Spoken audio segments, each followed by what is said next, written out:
Fresh news.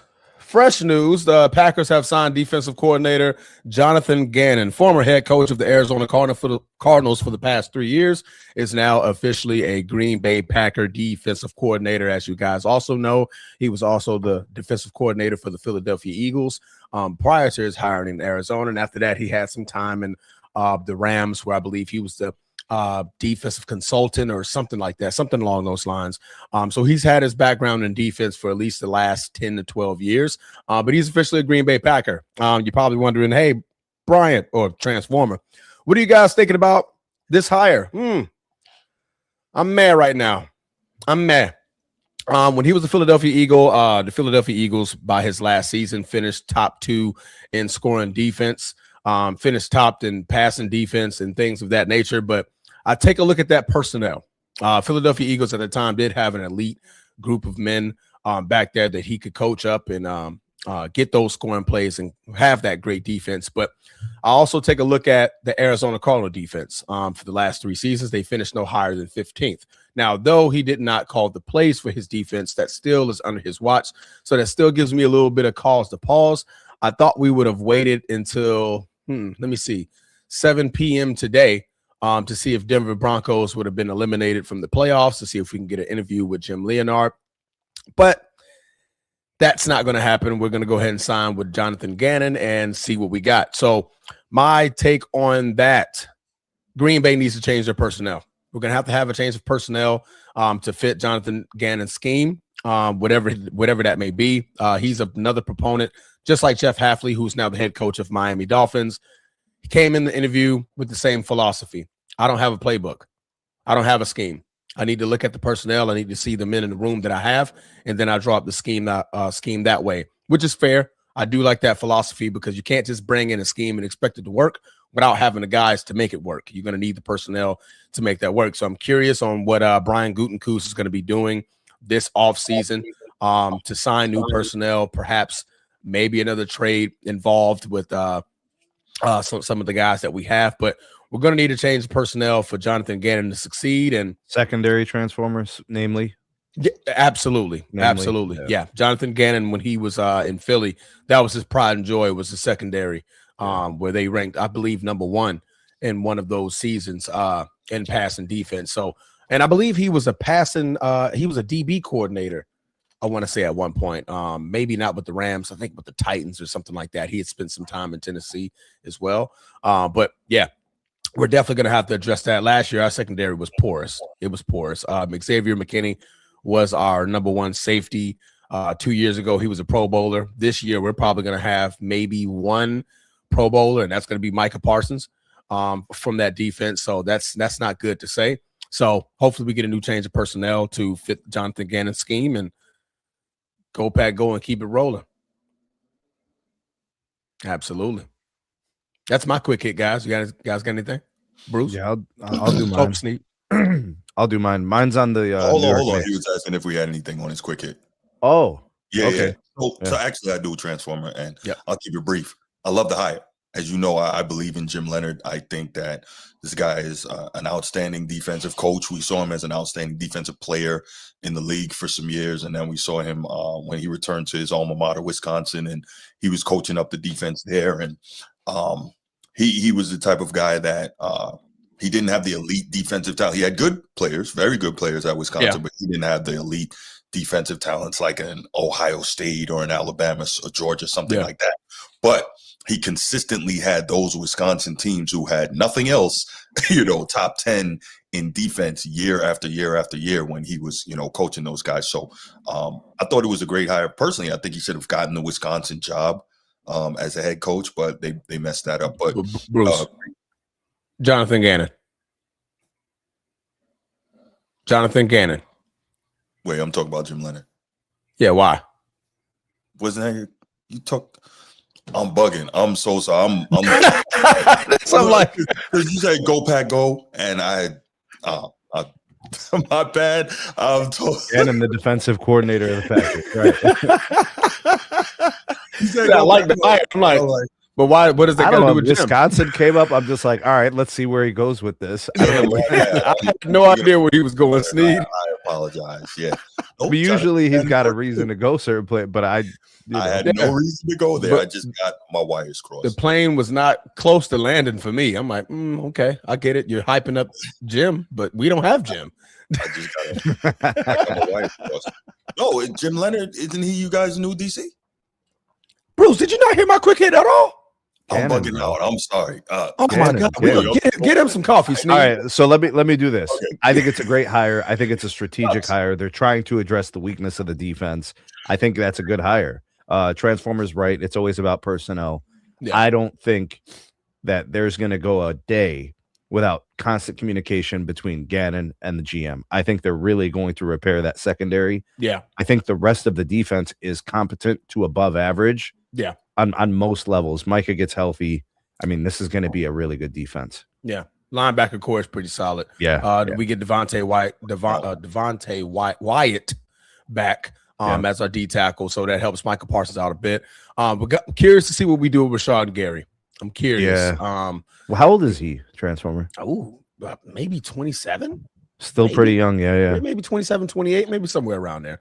But he didn't finish off the season strong. I believe in the first 8 games, he had about 8 sacks. Then after that, he didn't have any sacks. So you know how he kind of fizzled off. But the thing about Rashawn Gary, he was a proponent of Micah Parsons this season, right? When Micah Parsons went down, it kind of was all based on him and what he could do.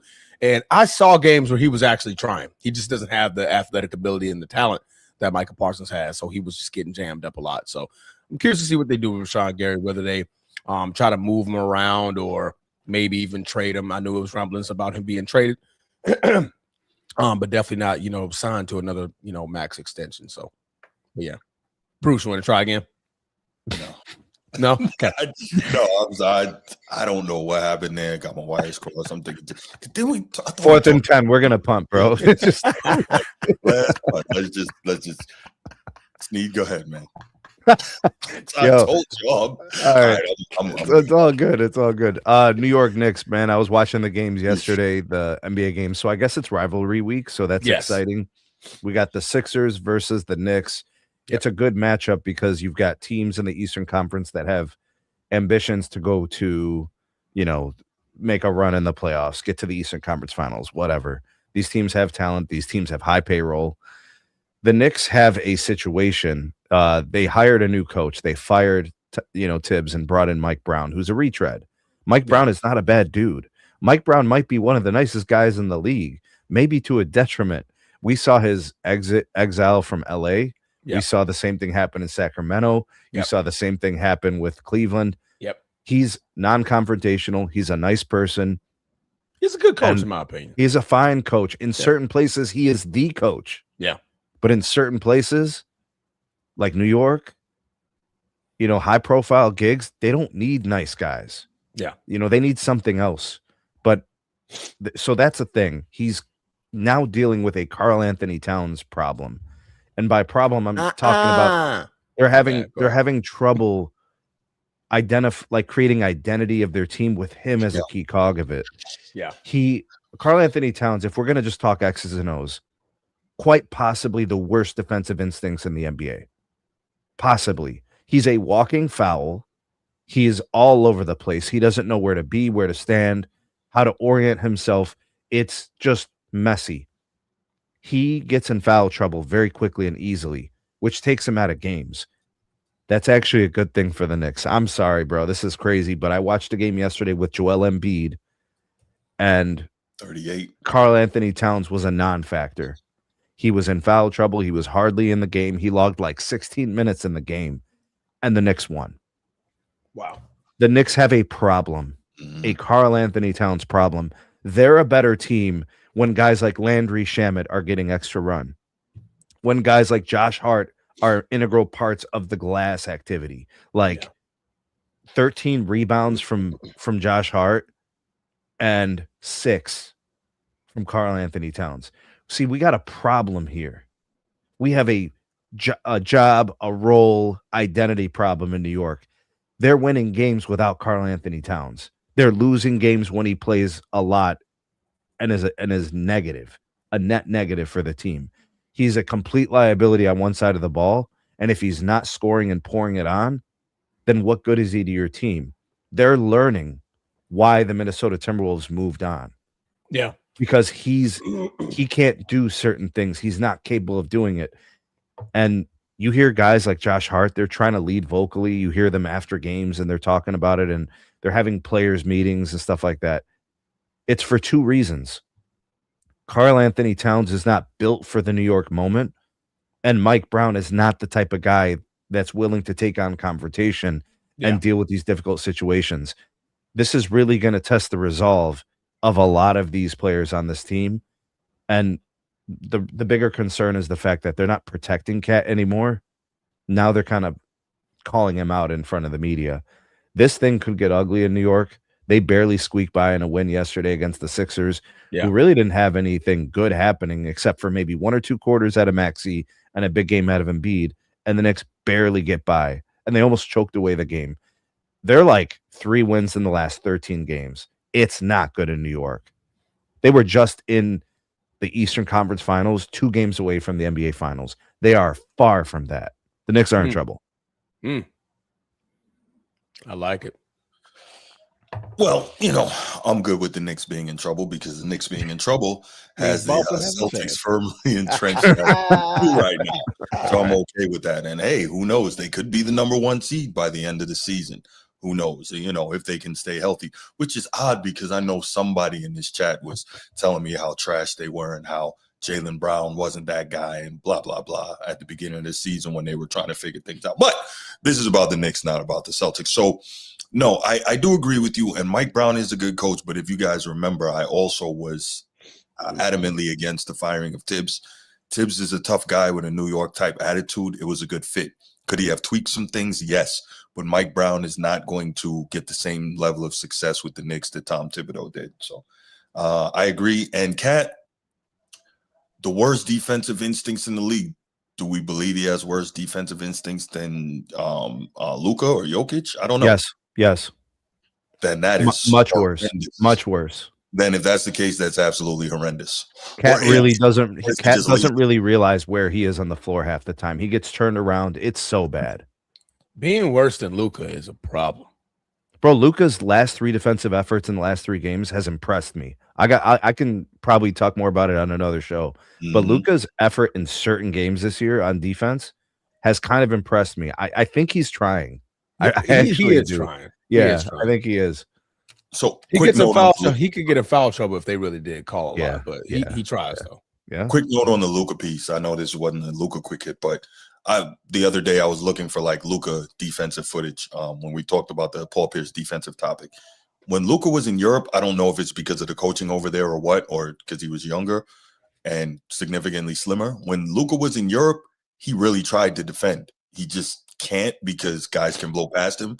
But you saw him literally making efforts to close out, efforts to move his feet, efforts to stay with the offensive player. Bruce, he was 200 pounds in Europe. He's like 240. Right. The physics of it all. Seriously, he's a much bigger player now. He's a couple inches taller. He's 40 pounds heavier. He was never athletic to begin with. So now you're going to sap it even further. Yeah. Right. As you physically have gotten larger. Yeah. All right. So good stuff, Sneed. Good stuff. Final quick hit. Rich Paul, CEO of Clutch Sports. What? CEO of the LeBron Mouthpiece Media. Well, actually, he is LeBron's mouthpiece. Apparently. Yeah. Technically, he is, right? But no, obviously, we did a lot of talk recently about Rich Paul, and if you want to see our recent members-only content regarding Rich Paul, join the channel, become a member, and you can see that type of members-only content. We did a really good show about that recently. But we also talked, I think, last episode about the LeBron James Genie Bus story controversy. And so Rich Paul, of course, was asked about it on his show, I believe, with Max Kellerman. And he actually handled that properly, right? Edward, take your knee pads off, man. He handled that very properly with the way he responded when he was asked about it. And I liked how he handled it, believe it or not. So he had some interesting things to say, right? One of them, I'll go with the best stuff first. And I really like the fact that he commended Jeanie Buss and the Lakers organization didn't, try to fire back or anything like that. He definitely made it a point to say, hey, we've been treated extremely well here. It's been a fruitful relationship, so on and so forth. So I really like how he took the quote unquote high road, and he handled that extremely well, as someone who is so well versed with media should, right? He did Bruce, a great that's job. strategy though. They want to play. They want to play another year. Regardless, he did a great job. But that's the whole concept. He doesn't want to look like a problem. They want to play another year or two in the league. They want to keep milking this thing. It's damage control. They looked like shit for the last week. That's true. But again, he could have, or LeBron could have, they could have fired back, right? Nah, that's not the case, blah, blah, blah. Y'all media, y'all on some BS, whatever. They could have fired back, but they didn't. They handled it with class, and they handled it properly. And that's what I'm trying to do here, is give them credit for the way they went about dealing with the situation. I know for some people that's surprising, but that's what I'm trying to do here. It's right. Huh? It's right. It is right. Yeah. It's right. They handled it properly. Absolutely. Yeah. So, and I like how they handled it. So when they were talking about it on his podcast with Max Kellerman, and he was asked, one of the things he says was, who gives a blank? He says, he doesn't care about daily articles, and that where there's smoke, there's usually fire, refers to people trying to poke holes in a successful relationship. So again, it was good that what he's trying to do is protect, at the very least, the image of how the relationship with LeBron and the Lakers has gone over the years. Smart. Just like Snead said, that was smart as well. Damage control. True indeed. He also says that he felt like the article dropped during a period of league-wide inactivity, in that the Lakers were playing the Clippers, no big trades were happening, making it an opportune time for media outlets to manufacture drama. Now, manufacture drama, I don't really necessarily go with that. Obviously, somebody had to, give Buster Holmes, who is a well-known and Baxter Holmes, a well-known and respected journalist. Somebody had to give him that information, right? And if he had a proper editor, which I want to assume he did at ESPN, if he had a proper editor, that editor would have vetted his source. So there's that. But yeah, he also, he made a point to continuously, mention how well himself and LeBron and their clients have been treated since joining the Lakers organization. So I just thought it was interesting. But again, I want to make it clear that I really like the way himself and LeBron both handled that, that story, and they just stayed above the fray. I thought they did very well. It's smart. It's smart. It's right. Again, call it strategic or not, it's smart. What benefit do you have of coming out and responding like an asshole? Right. Yeah. What does that benefit? It's all downside, right? Yeah, it's all downhill for Clutch Sports in its entirety. If you come out and you respond negatively about what was said in that 10 minutes of dialogue, that you gotta play audio to read an article. I never had to play audio to read an article in my life, and that was crazy. I had to say the audio play the audio version. But yeah, man. So it was smart. It was smart. I like it. But yeah, man, you guys tune into the members only show. Me and Bruce had a great time. I ain't gonna lie. I had a great time shooting that show, man. It was a great show. It was a great show. Absolutely. We just chopped it up. Basically. Yeah. And it worked. So before we get to the main topics, here's a little behind the scenes thing, right? So Transformer and I, we talk all the time, and I'll call him, he'll call me, and we'll be talking about sports, and we'll get into some, long hour and a half discussion, just great stuff. And then we get done and we're like, that could have been a topic. You guys just got to hit record, bro. Right. That's exactly what I responded to. And then just upload for the members so they can enjoy the ride, bro. Really. And so the wild part is now when we're talking and, we start seeing it get rolling, we're like, hold that. Nope. Right. We don't even really have talks like that anymore. Now it's okay. Hold that. We can keep that for the show. Just hold it. Even when we're discussing topics and it starts. No, keep it for the show. Just wait. I'm like, no, Bruce. Topic ideas. Right, I'll give him an idea. Bruce will start a whole 2-minute soliloquy, and I'm like, no. See, we're doing it again. Topic ideas, not talk about the topic. Right. So we are now working on doing a better job of keeping the good stuff for you guys. Yes. Including the counseling sessions between you and my brother Eddie. You guys are calling me play a moderator midday. So B. Listen, Bruce said blah, blah, blah, blah. No, Edward, that's not what I said. I said it like this. I mean, well, what did you say, Bruce? Edward, let him talk. Let him talk, Eddie. See, no. See, no, sir, Mr. Capalot, I ain't gonna let that. CEO of Capalot Records, man. Hey, man, my brother's hilarious, bro. Yes, he's hilarious. That's my guy.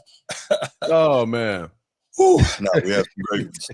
We have some great ones. So that's how it is behind the scenes, y'all. That's how it is. It eventually gets here. Sometimes it doesn't, but we're working on making sure most of it gets here to y'all. Yeah. Oh man. Okay. Y'all ready for these main topics? We are ready. Bum, bum, bum, bum, bum. Mm-hmm. Oh yeah. All right. That's trumpets. Bad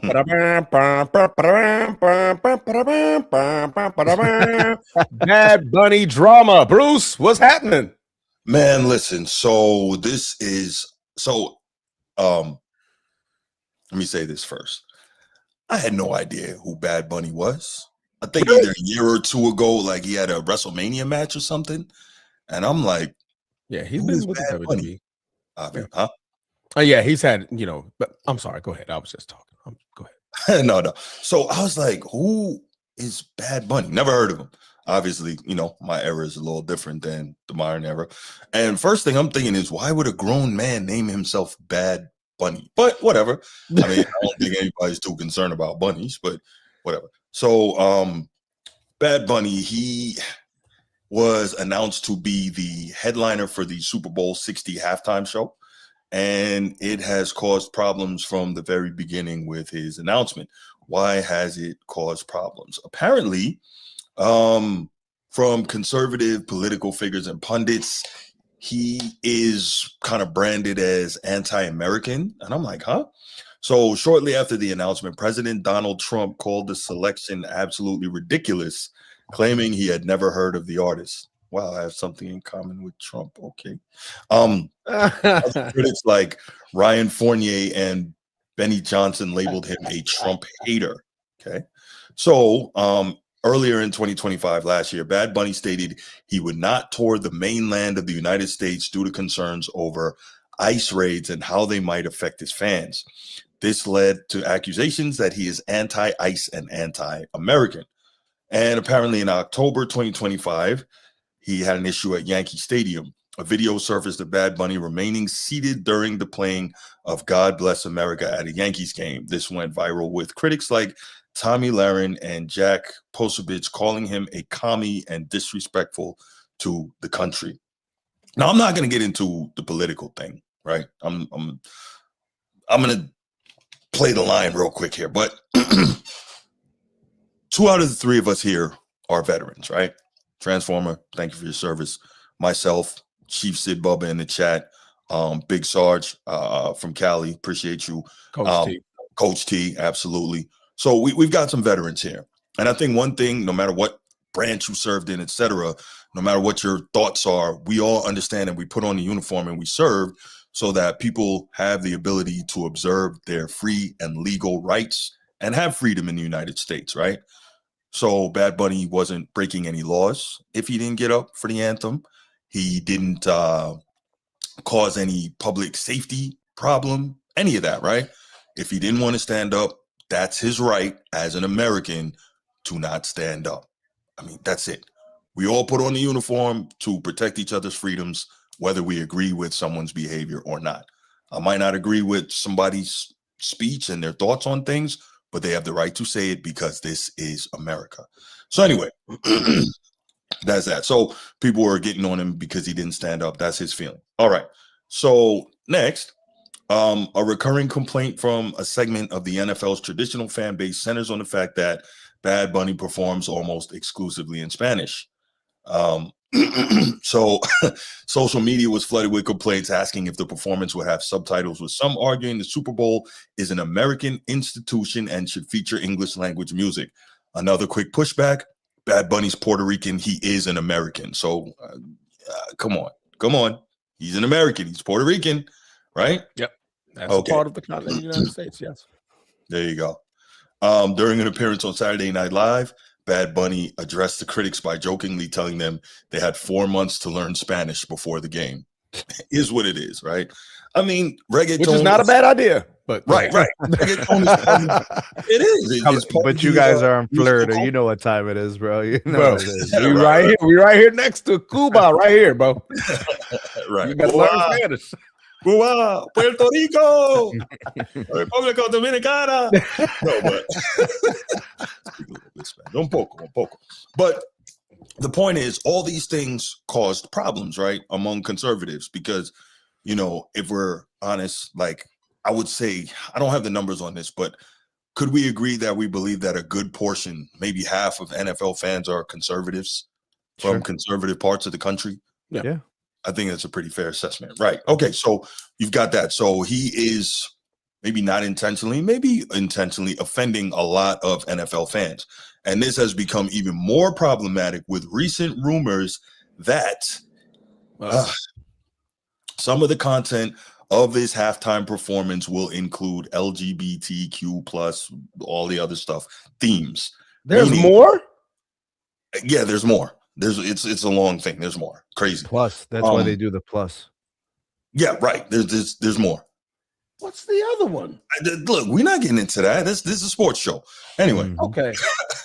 But there's more. So apparently there's reports recently originating from a stylist leak that Bad Bunny plans to wear a dress during the performance. He's supposedly intended to honor Puerto Rican queer icons and the history of drag and resistance. Bad Bunny has a history of advocacy for that community.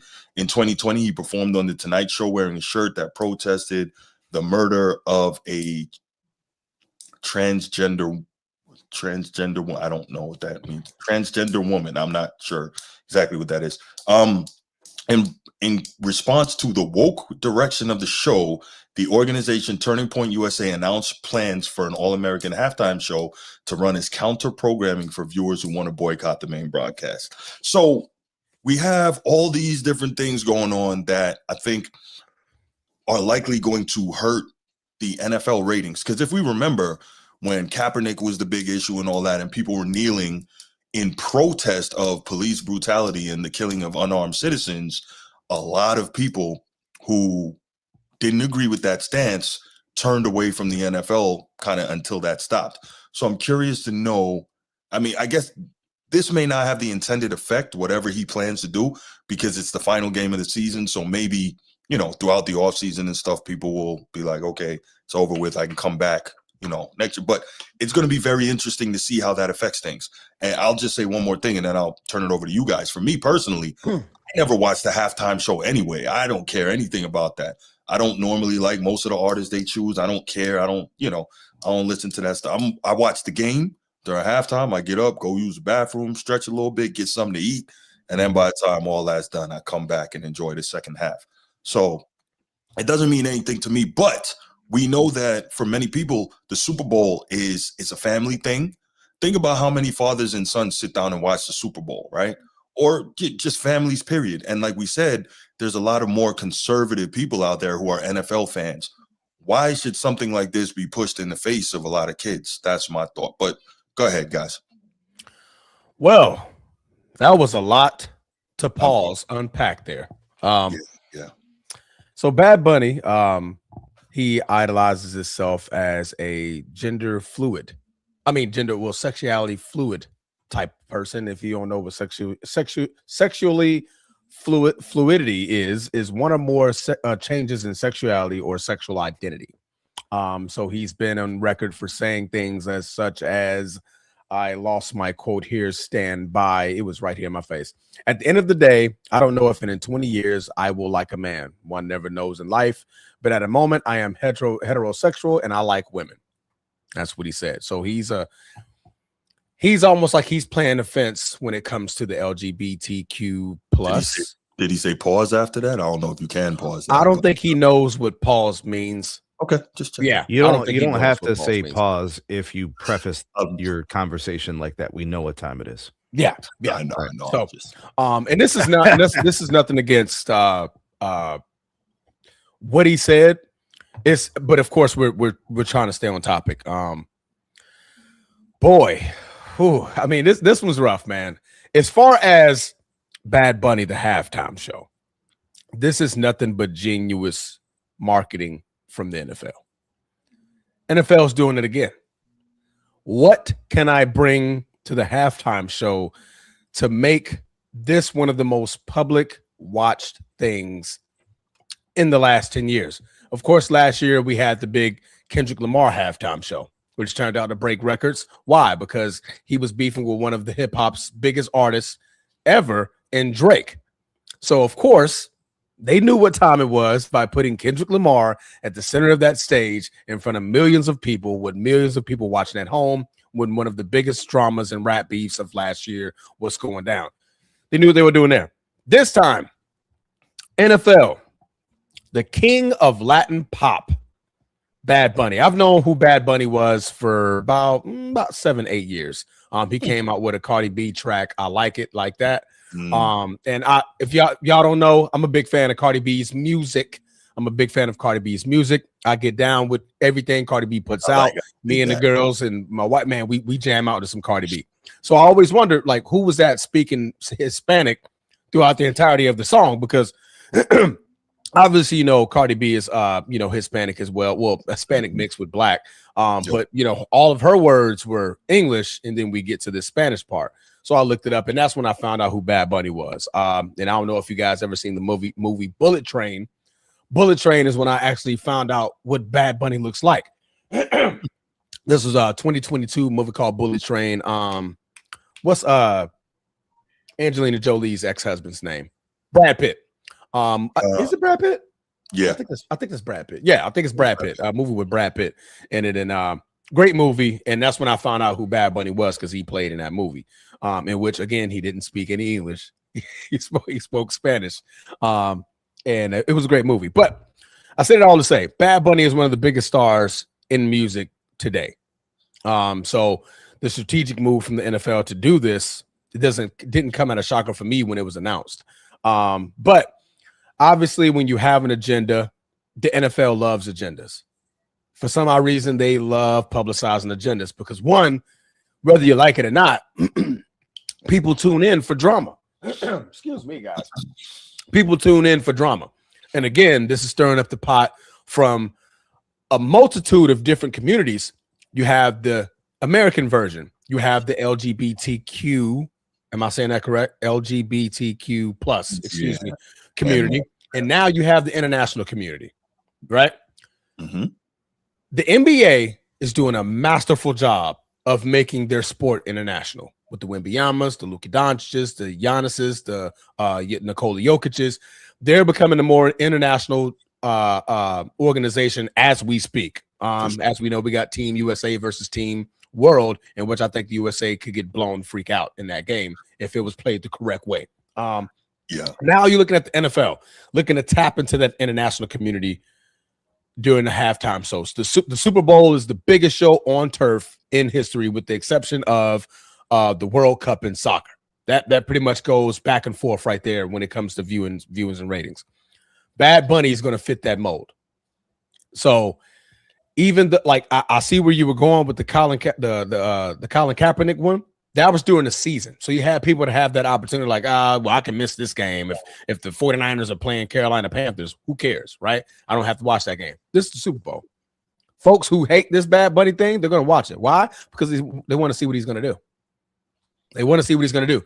People that support Bad Bunny, they're going to watch it because they want to watch Bad Bunny. The LGBTQ plus community, they're going to watch it because that's part of their community. He supports their community. The international community is going to watch it because guess what? We have an international person that's singing on stage. That's how the NFL is making a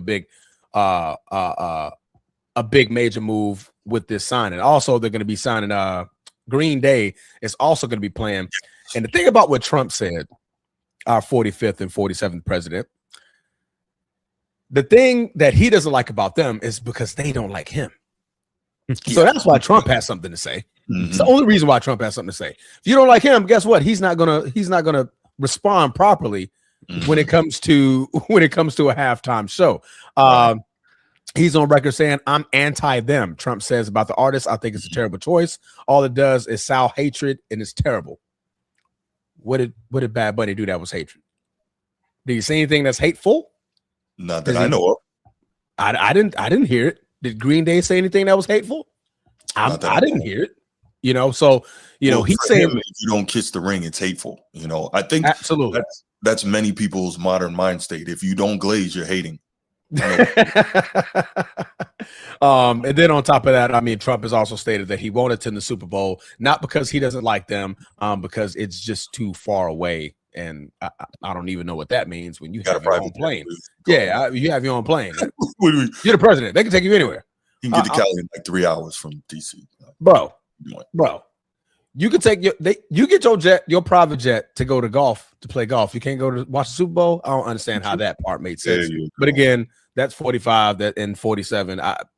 I just let him. Or he'll randomly pop up at a UFC event. You know what I'm saying? Like, he was at the one last night, wasn't he? Of course he was. Yeah. Like, what are we talking about, man?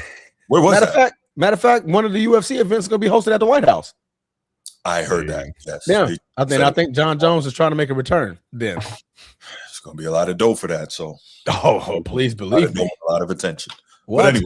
Fight at the White House, man, crazy. Yeah, for sure. But yeah, man, it's me. I don't listen to Bad Bunny because he sings in entirely Spanish, and I just know "Hola, cómo está, muy bien y tú." Like that's it. That's as far as I go. Other than that, I didn't pass Spanish 2, and I barely passed Spanish 1 when I was in high school.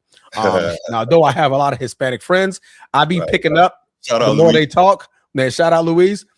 And I'll be like, okay, I'm picking up on that word. Yeah, I'm picking up on that. Shout out my guys in Key West, man. My poppies out there holding it down. They used to try to teach me at work, and I'm like, okay, couple of words here or there. All right. Just never still able to complete a full sentence. This is me. I'm sorry. You got to listen to more Big Pun, bro. You'll pick it up. Yes. You heard that Big Pun. But yeah, man, I think it's a great move. I try to stay away from the political side of everything because I think that when you involve politics, the bad side of drama happens. We're no longer in a debate society. We're in an argumentative society where if you don't say what I like, I hate you. If you don't agree with what I'm saying, then that means you're stupid, you're dumb, you're retarded, you're ignorant. And I don't want to be friends with you. I've literally seen people delete each other on Facebook over what Trump said. You let another man's words determine your friendship with another person. That's the part of politics I just don't like. So I refrain from speaking political when it comes to politics. There you go. Sneed, what you got? This all stems from the fact that you have like Super Bowl performances when it comes to the halftime show. Like there have been notable performances that are huge. So they're always trying to tap back into that, right? They're always trying to get that again, capture that type of buzz, get that type of moment.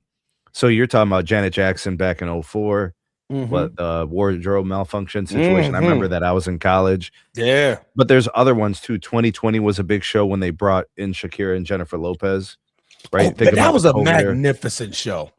So and then much before that, Beyonce had a really big show, and then it caused like a power surge.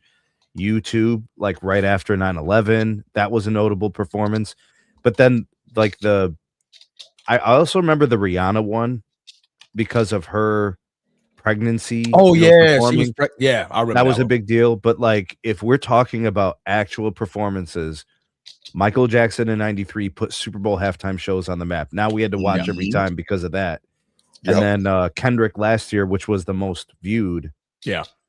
I mean, it's just so much electricity in these shows because it's not a sporting event. The halftime show is a iconic pop culture moment every year now because of Michael back in '93. Yep. That's where we are right now. That's what this moment is. It's a huge moment for the careers of the performers. It's a huge moment for the Super Bowl. It's a huge moment for the NFL. they're the brand leader when it comes to sports across the globe. Like, what's bigger than the NFL from a sports standpoint? Yeah. When it comes to the product on the field and when it comes to the marketing, branding, bro, people stopped going to church because of NFL football. That's true. Like, this has become an American cultural moment. Yeah. And everybody watches. Transformer alluded to it. Bruce, you talked about all the segments of populations that are tuning in and kind of like who they are and representative. Right. The NFL doesn't care who you're fighting for as long as you're tuning in. So that's where we are with it, because Kendrick Lamar, that song that he performed is an act of destruction to someone else's career. Absolutely. Like Drake will never be the same. Now he's BBL Drizzy because of stuff like this. Like, he went from spitting bars to BBL Drizzy. Like, so I'm gonna just go ahead and say this, because we hit on a lot of points. The NFL loves that Donald Trump made a statement. The NFL loves that there's polarity in this. Absolutely. They'll feed off of this, and they're ready to capture more fans, because that fan will come back next year to see what's coming to the halftime show. Mm-hmm. Even if they only tune into the halftime show each year, that's the viewership. Yeah. Right.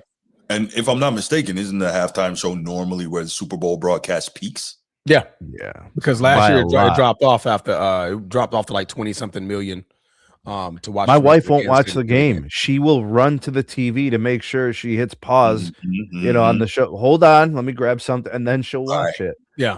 Right.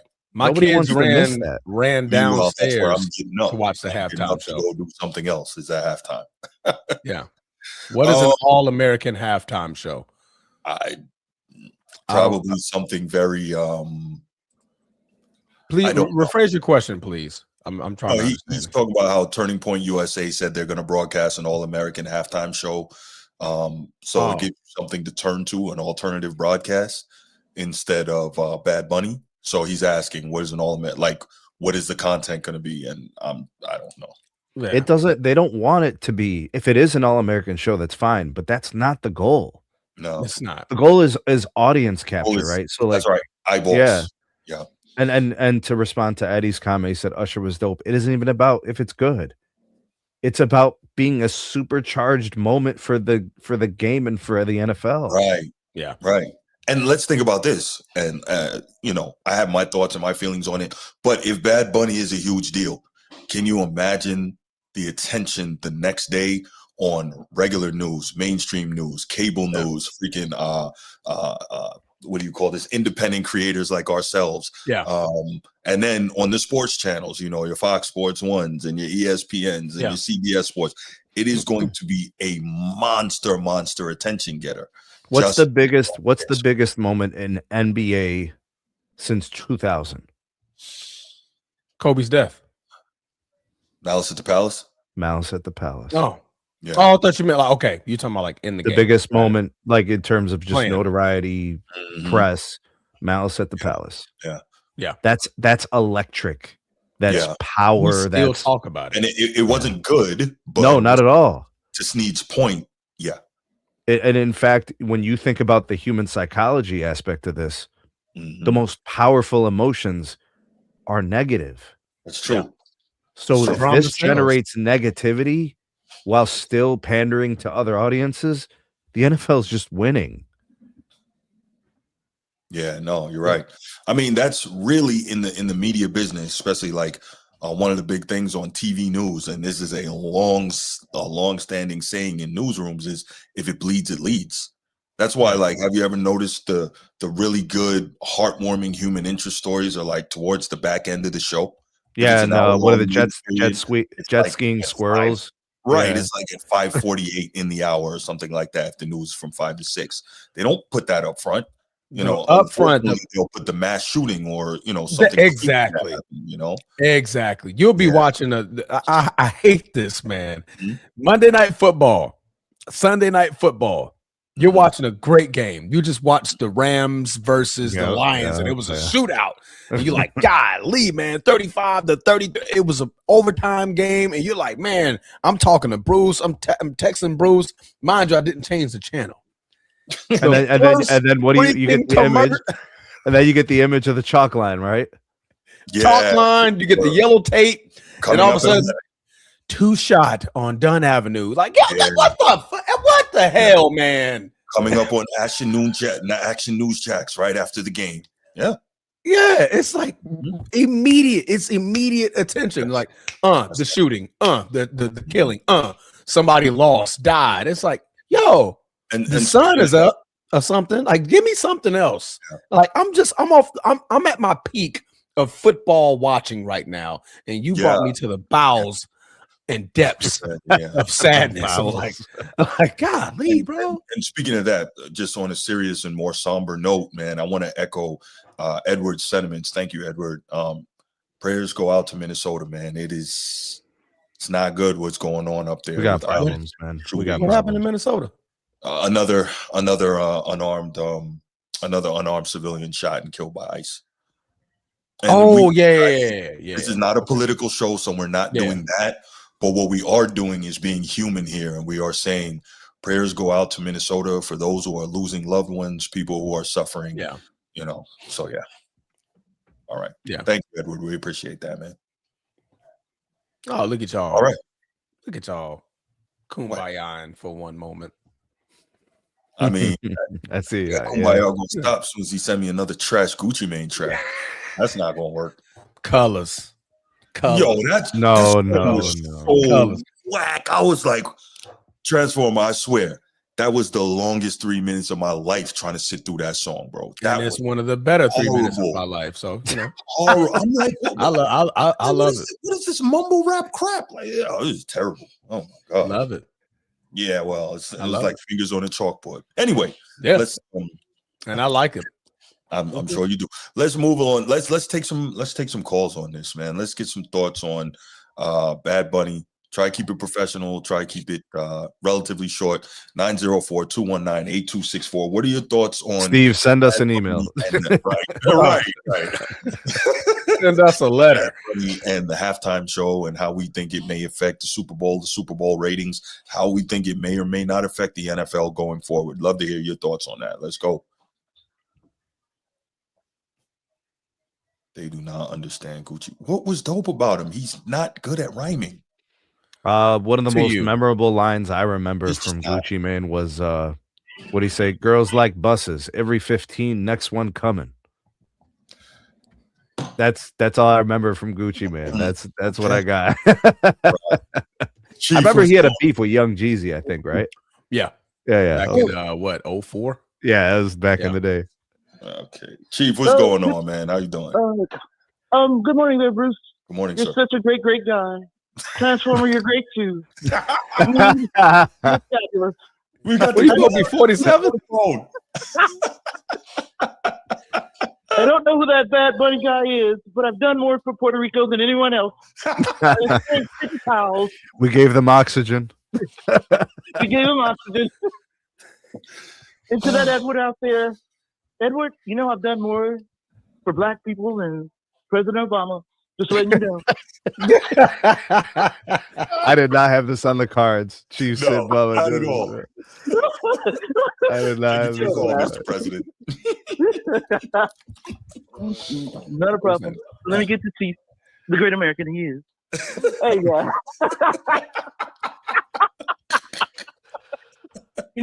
Yo. Yeah, that might have to get clipped. Well, America's a democracy, and if we had a king, his name would be Steve Splendor. They say I'm a fascist, but Steve really rules.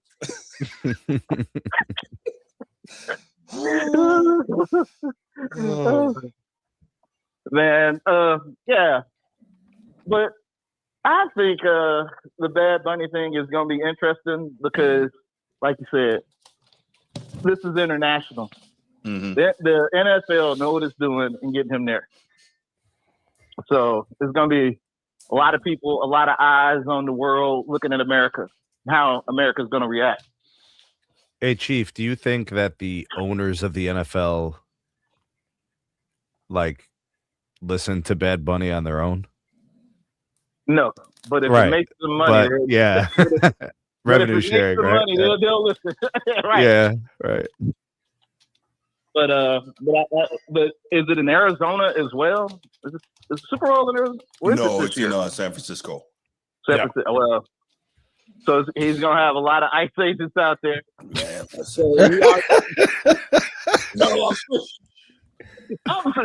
You gotta jump out like the 18, bro. This is crazy. He goes just like the 18. But to me, this is something different. Probably gonna be monumental, good or bad. So it's gonna get a lot of attention, a lot of eyes. Mm-hmm. I think it's good. I think the NFL gonna find some way to monetize it, because you gotta understand, people really pay the NFL to perform. They don't pay you. Yeah, because you get your money on the back end. You you're boosting sales. Yeah. You get all the boosted sales. So this is the biggest. You think the president, he'll be a little butthurt, but I think he'll be okay on this one. I mean, he has no choice. What are you going to do, shut down the Super Bowl show? NFL ain't going to land a helicopter in the middle of the field, middle of the show. Man, what Roger Goodell freaking, like, what? Who the hell are you? But it's some history. So I think the president's petty because you got to remember, a couple of years back, he wanted his own NFL team back in the day, and they didn't let him in. So he's been mad at the NFL, and then, like you say, if you don't kiss the ring, he'll be mad at you then. Mm-hmm. Yeah. So it's another guy. Now, let's just say if it was another guy. I don't know if you guys ever heard of. Did Daddy Yankee ever perform at a Super Bowl? No. But if it was him, and Daddy Yankee is also Puerto Rican, but I think he leans more to the conservative way. So if it was one of his buddies or somebody who kissed the ring, his attitude would be different. Oh, absolutely. Yeah. That's 47 for you. Yeah. I think that's about all I have to say, guys. I think I'm gonna have fun on this fabulous day. And thank you for tuning in.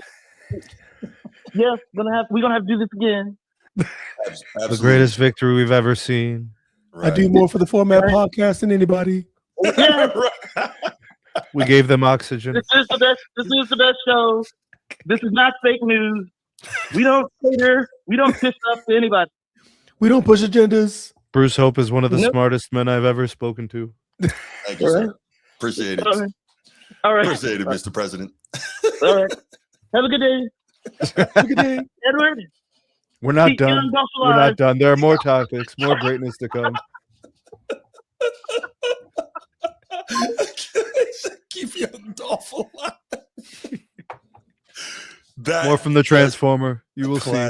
Call. Bro. Oh, my gosh. Oh, boy. That's classic. Bears are like Fruit Loops. Diamonds are like juicy fruit. God. Now you got this dude. Say color red apple juice. Flashy is a stack of juice. Spam in the chat with whack rhymes. Oh, my gosh. Safe like the crackers do. Green and gold Chevy, same color as a pack of boots. Hey, talk to him. I go to the mall and ball like a dog, bro. That's Birdman, but we got it. But that's what we're saying, though. It's kind of how All right. Yeah, I'm just fit, y'all. I don't get into. Hey, I like what I like, bro. Hey, that's fine. Oh, we got another. Nino, what happened? Uh-oh. Nino, he just called and hung up. I don't know if that was an accident or not. Oh, there he goes. Nino, what's good, man? How you doing? Ask Nino. He know. What's going on, guys? What up, man? What's up, Nino? Hey, y'all got something going on these topics, man. Y'all kind of switched it up a little bit. That's cool. It was it's an important sports topic, man. But it was one of those that kind of dissected sports and politics and pop culture and all that. It is. Hey, y'all got range too. Hey. We try. We need to try to put this up on ESPN, see if we get y'all a deal, man. Man, trust me, they not trying to hear us. We tell the truth too much. They don't want to. Man, what? Sound like Clutch Sports in the check.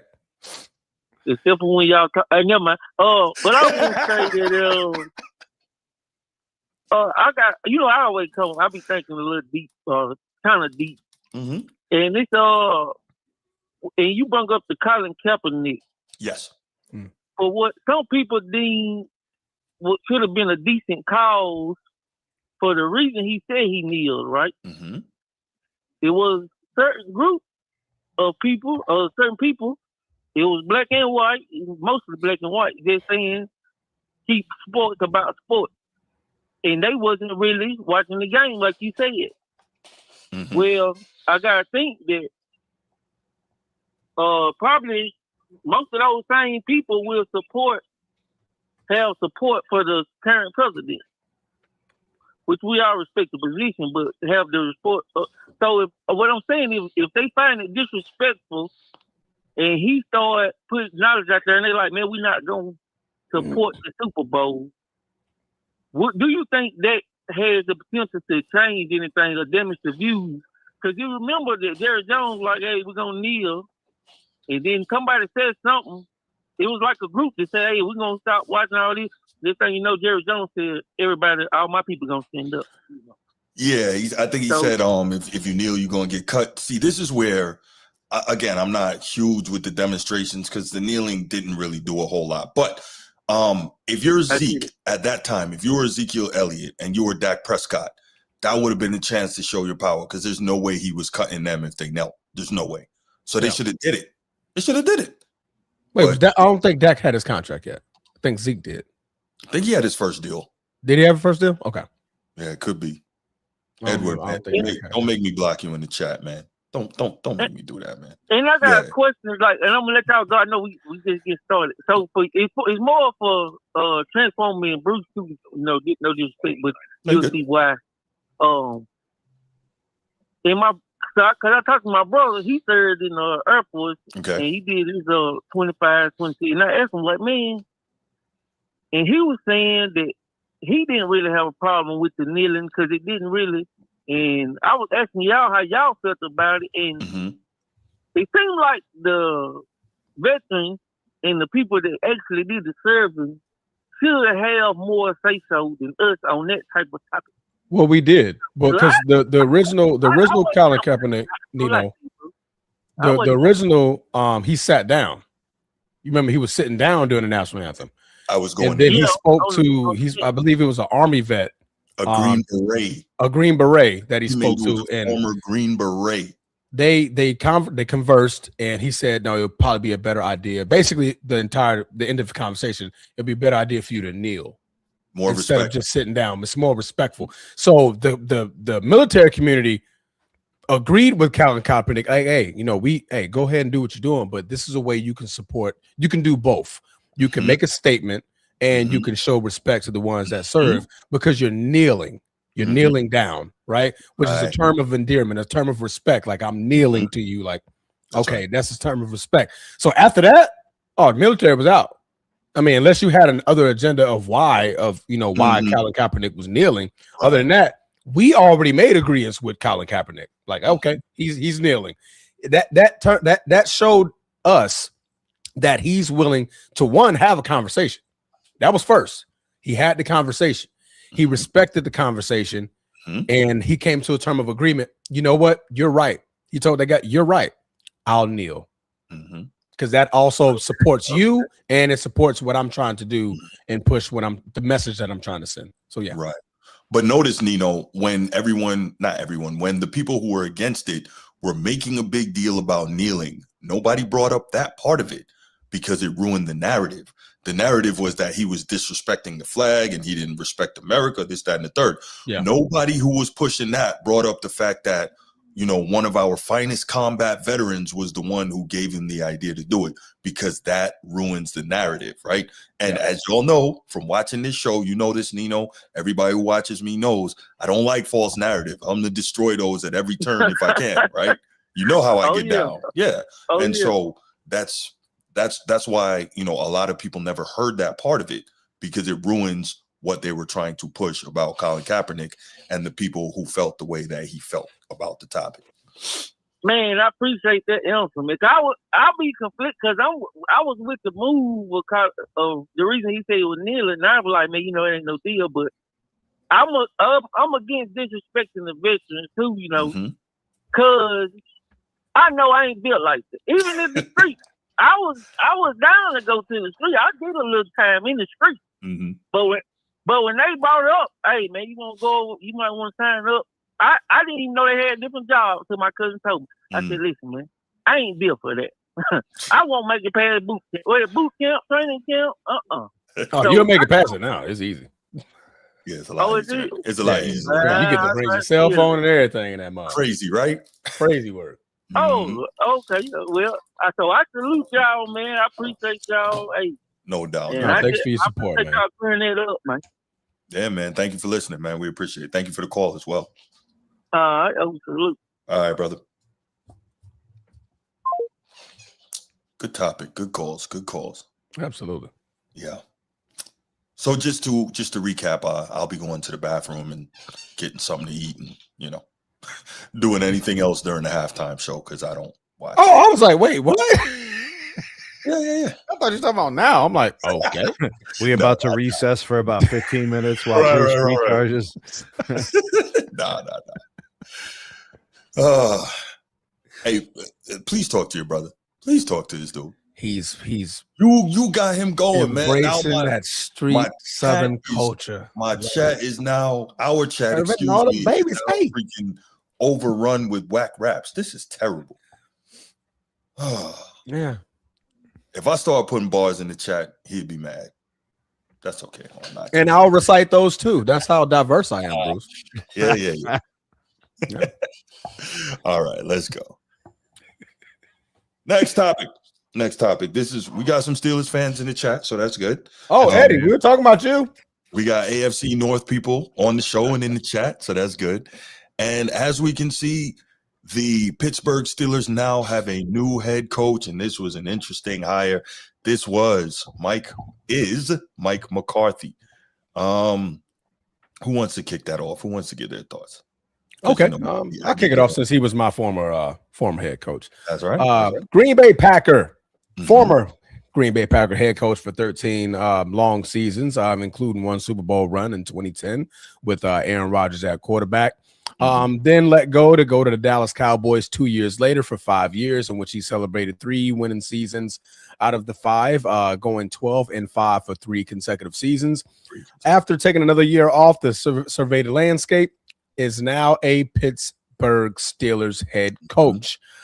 Seeing that the coach that he has, this is in terms of Aaron Rodgers. I forgot his name just that fast. The receiver. DK Metcalf. There we go.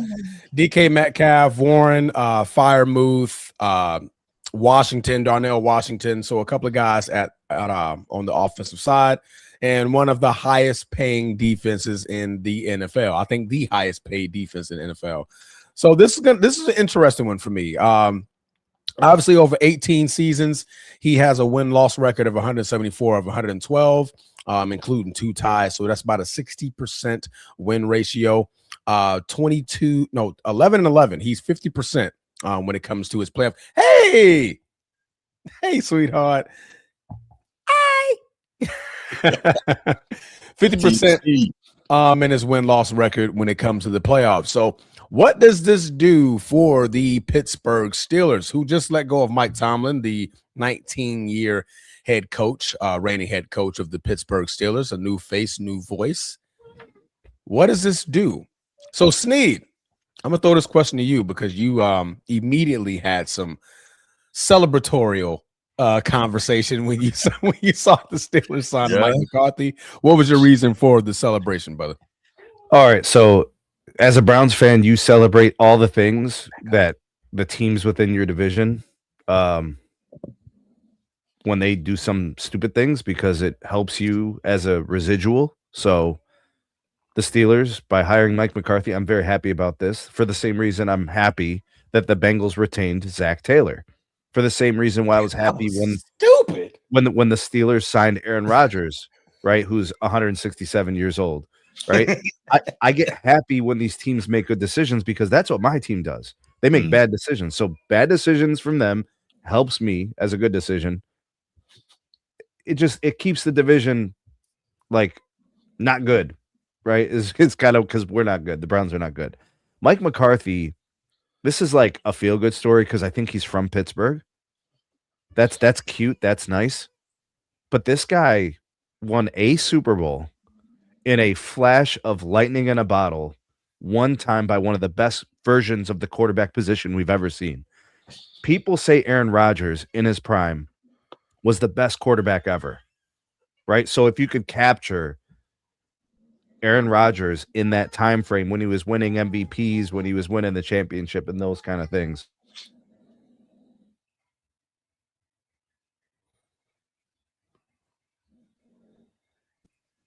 That moment is really big in NFL history because they won a Super Bowl as like the 6th seed in the NFC, I think.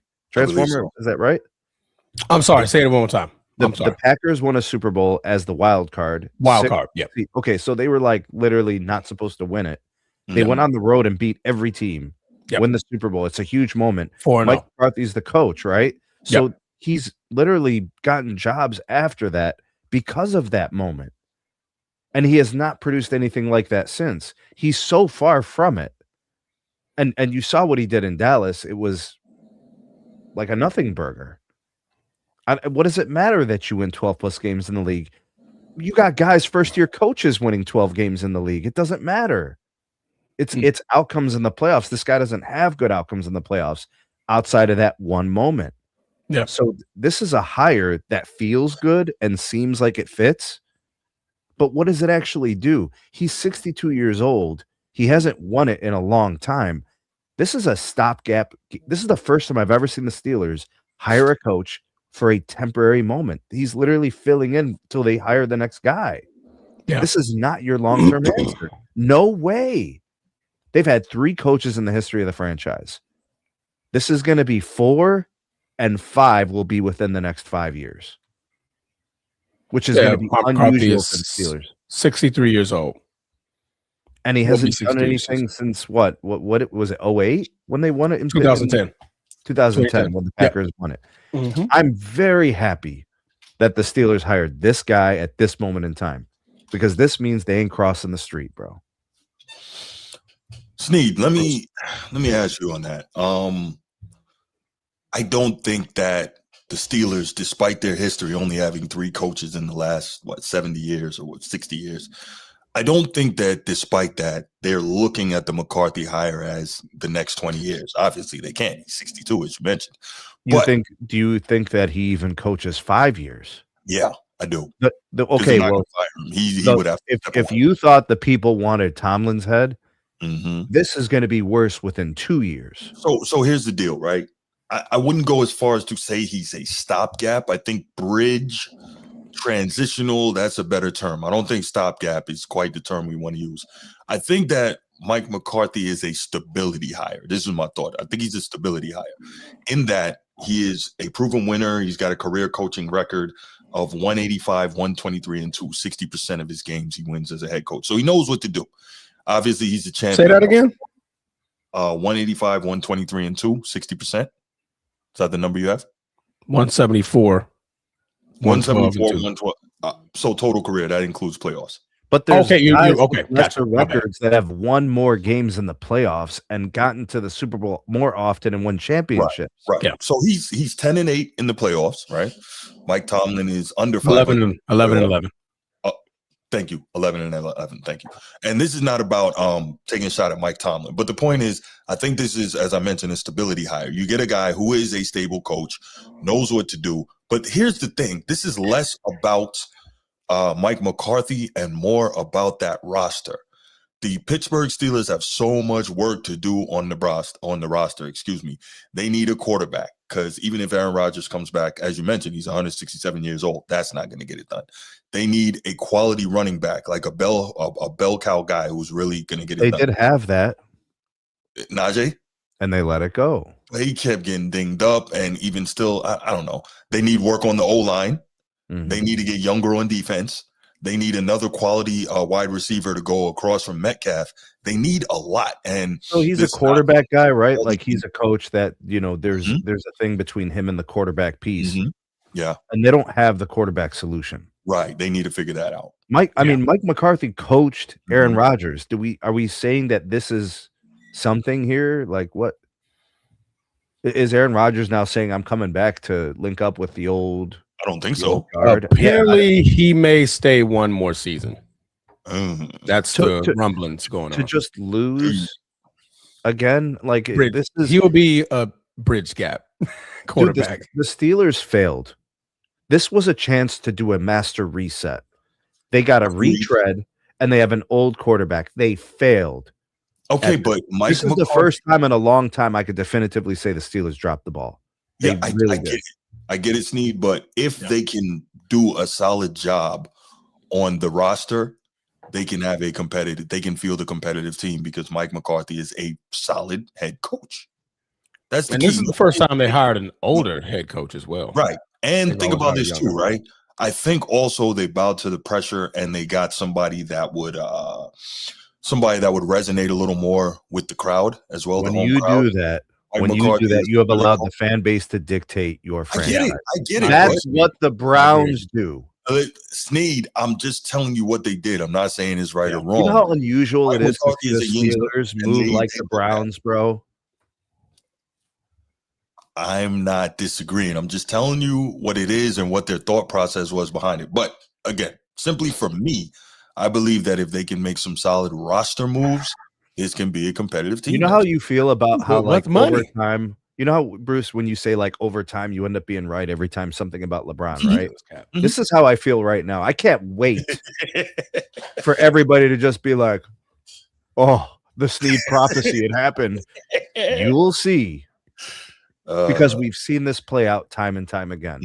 Retreads and guys who you know the truth about, they told you who they are, they showed you, and then you're still hoping. They're selling you hope like it's Disney World, bro. That's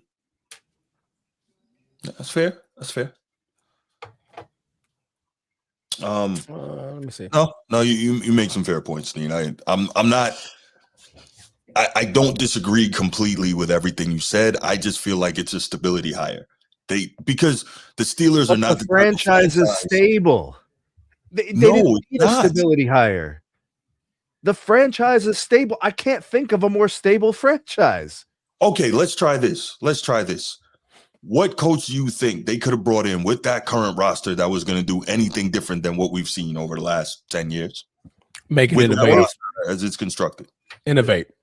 Look, I'm saying that's the path that the Steelers have always taken. They've gotten the most innovative young, and it's worked every time. What are we doing here? Innovative. They've won with dominant defense and running the football. What's innovative about that? No, the guy they hired win. The guy they hired, they brought in coaches who bucked the trend, right? Instead of getting 59-year-old coach, they brought in 41-year-old coach and kept them for 15, 20 years because they hired the right guy. They get to, and then look at the stability. The stability comes from the right hire. Yeah. Not from an X's and O's standpoint. We're talking innovative when it comes to the locker room. Bro, what coach doesn't know X's and O's, Transformer? Like, that's the baseline. Like, everybody has that. It's the other thing. Oh, no. Yeah. Hey, Chief, chill. No, don't do that. Don't do that. Stop it. That's crazy right there, coach. On my coach, man. Yeah.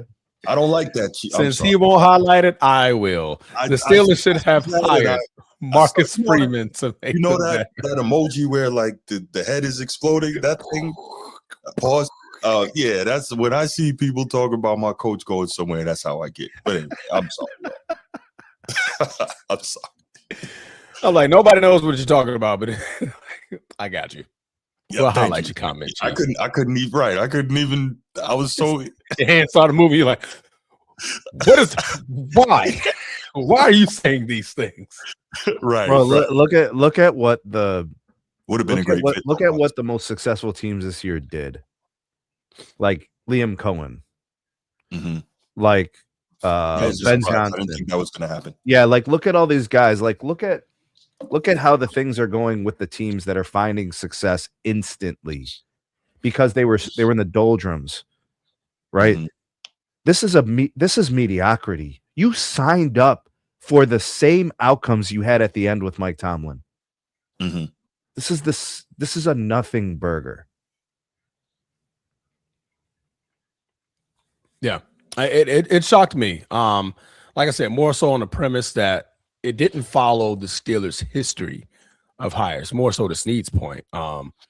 Granted, I've had the opportunity to watch Mike McCarthy in 13 years, and by the last 3 or 4 of them, I got tired of him. I saw what he did in Dallas with the 12-5 season, but then I look at the postseason. He went 1-3 with them 12-5 teams. He went 1-3 in the postseason. Still showing that I'm good in the regular season, but when it comes to the postseason, I can still be outcoached, and I can still be outmanned, I can still be outgunned. Mind you, this was a Dallas Cowboy team at that time, which I think had 3 out of 3 seasons. They probably had the most Pro Bowlers in them 3 seasons, if you can, combine them collectively. And he was only able to win 1 playoff game, and I think this was the year he beat an old Tom Brady, a 44-year-old quarterback. Yeah, they definitely smacked him. And smacked Tom Brady. So, I mean, I look at it as like the Steelers aren't going the traditional, hey, young 42, more so to Snead's point again, the 42, 43 young guy to try to wrap this culture and provide a newer culture or innovative culture to the team. Like I said, the X's and O's, like running the football and defense, any coach can do that. Like I can go on to Pittsburgh Steelers and be like, you want to run the football? Cool. You want to make this a defense team? Cool. Let's do that. Right. But can I resonate with this locker room? Can I provide that voice and what was needed? Can I provide that different attitude, that different structure, that different discipline when it comes to the younger guys? Bringing in a 63-year-old, you're looking at him coaching no more than 10 years. No more than 10 years. Right. Because at this point in 10 years, he'll be 73 years old. Yeah. So I'd be shocked if he coached 10 years in Pittsburgh. I'm just saying, yeah. I'm just saying, like that's the ceiling, right? Like I think he coaches 5, kind of gets the Steelers in a good place, and then pass it on to that's weird. That's weird. That's not Pittsburgh way, right? Like, but you can't always continue to do things the way you've been doing it if it's not working. That's Pittsburgh hires have always worked, Bruce. Yeah. But what I mean they're is 3 for 3. What I mean when I say that is it's a long ass 3 for 3 too. Right. But what I'm saying that's what is you get when you do the right thing. They're trying to win now, though, right? They're trying to get back to winning. Right? They're mediocre.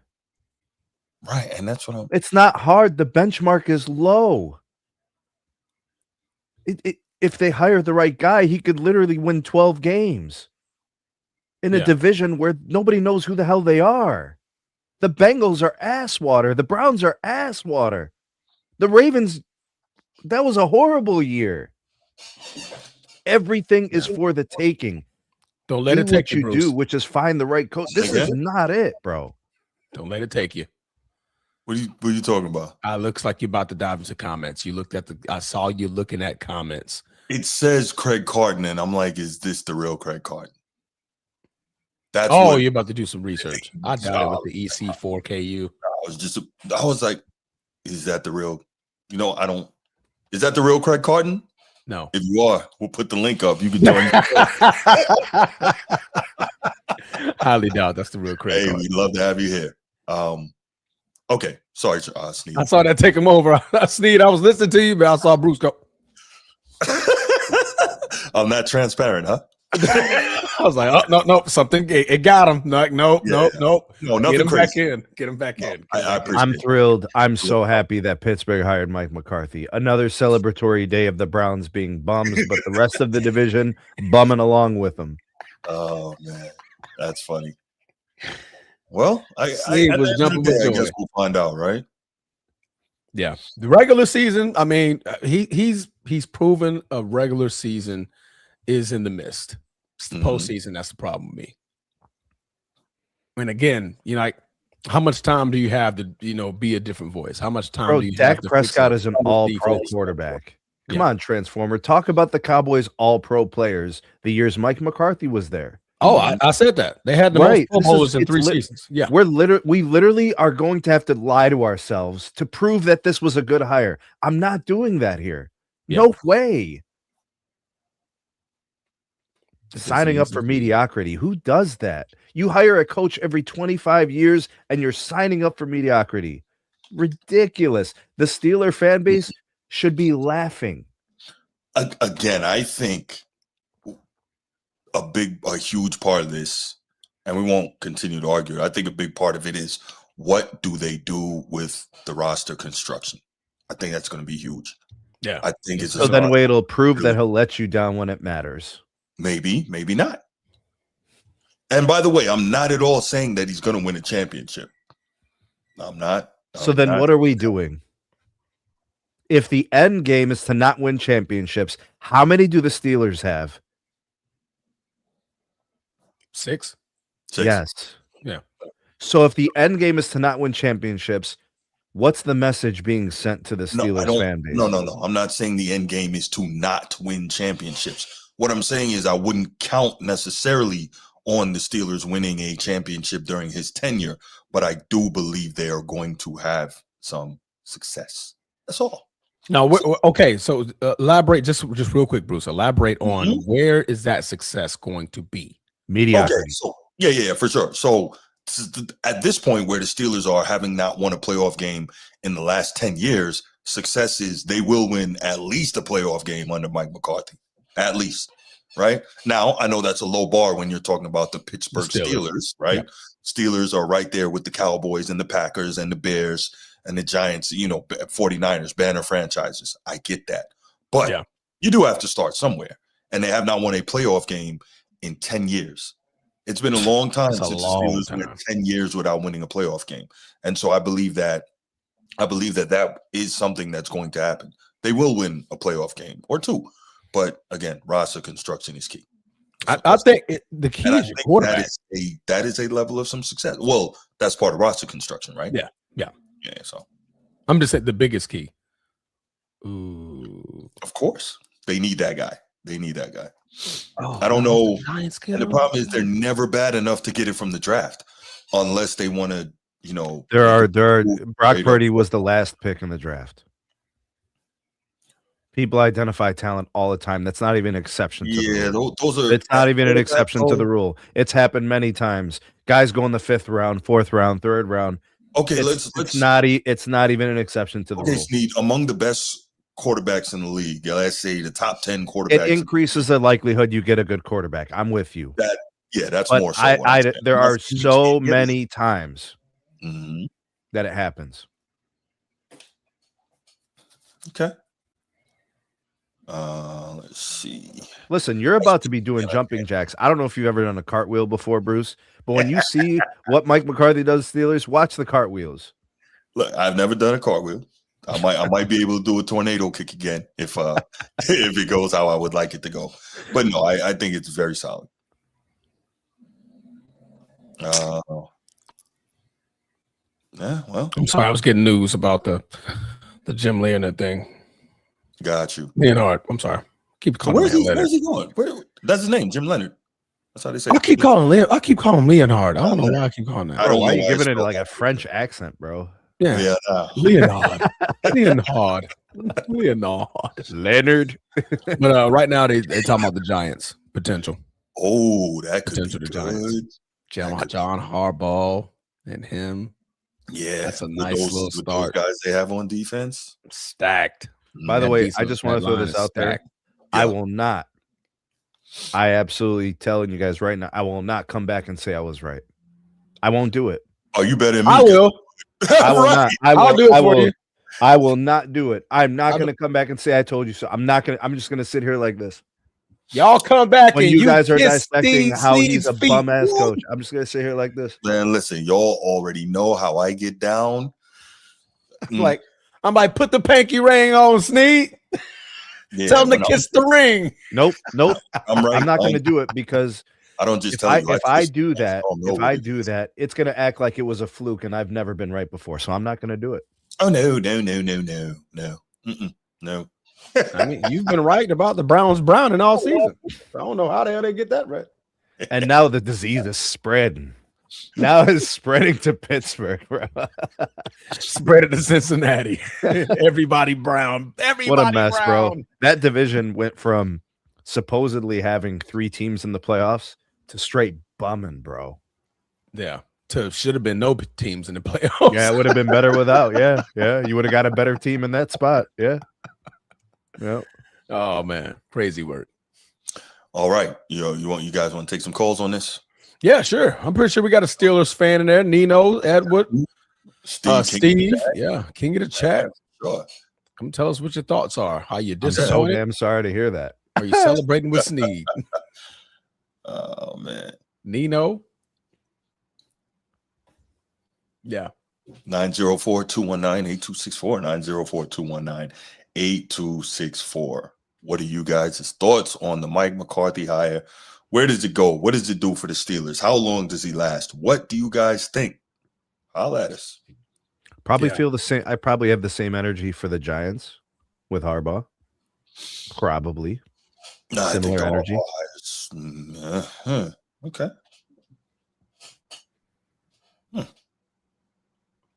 Meanwhile, potential optional trade for the Bengals. Mm-hmm. Apparently, there are rumblings about Joe Burrow going to Minnesota with T. Higgins.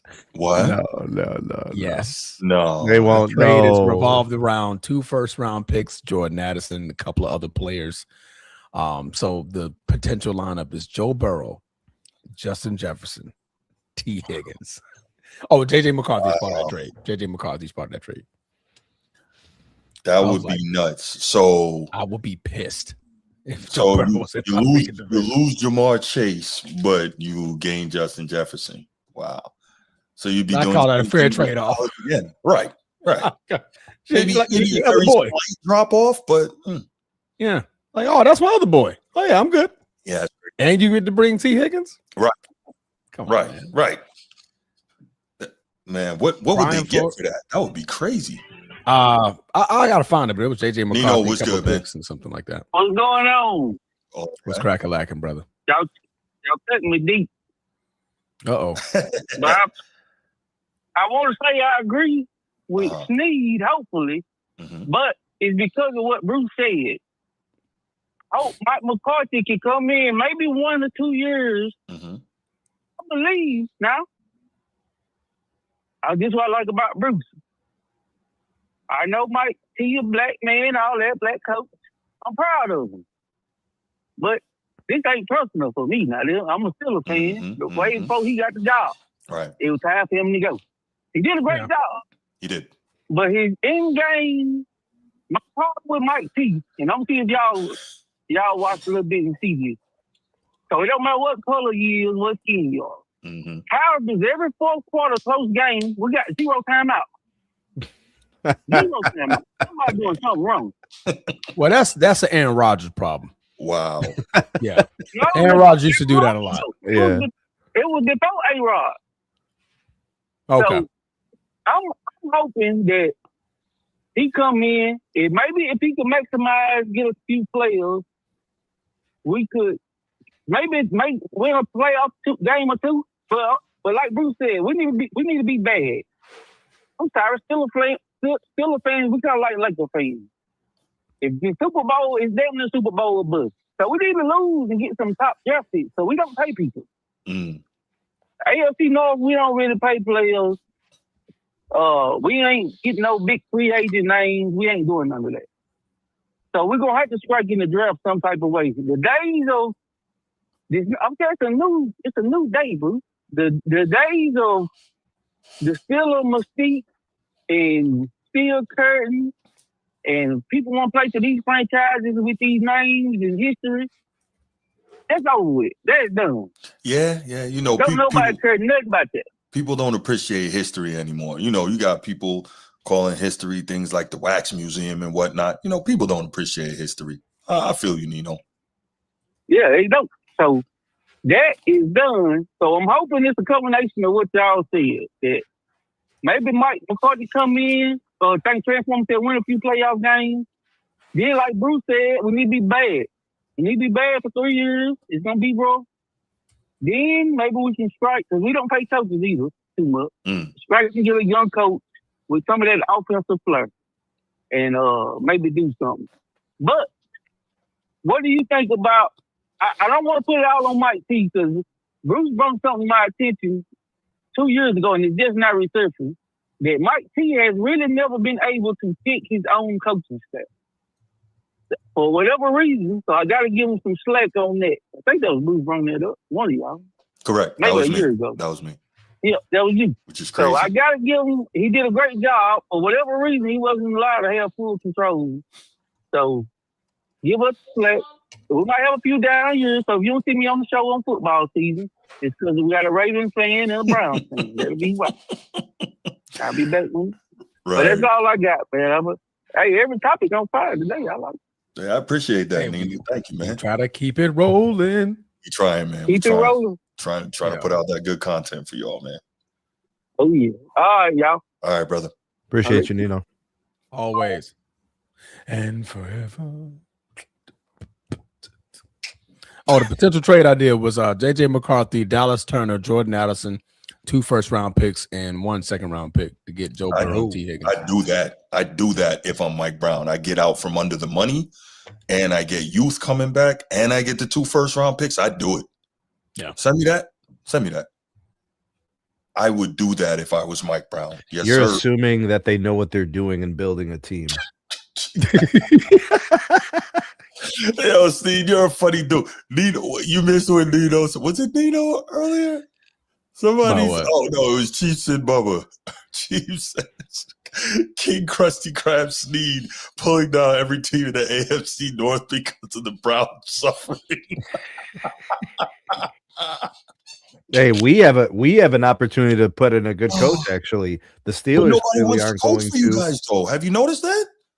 That's what happens when you have this pedigree. People out here pulling their names out of the coaching search. That's crazy.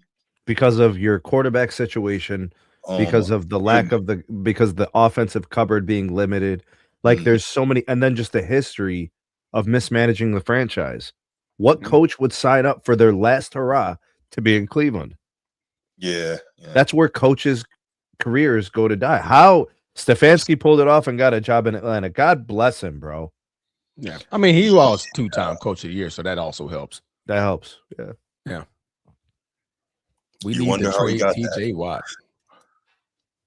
What's the return for TJ Watt? Yeah, he's old. That's the problem. He's 31 years old.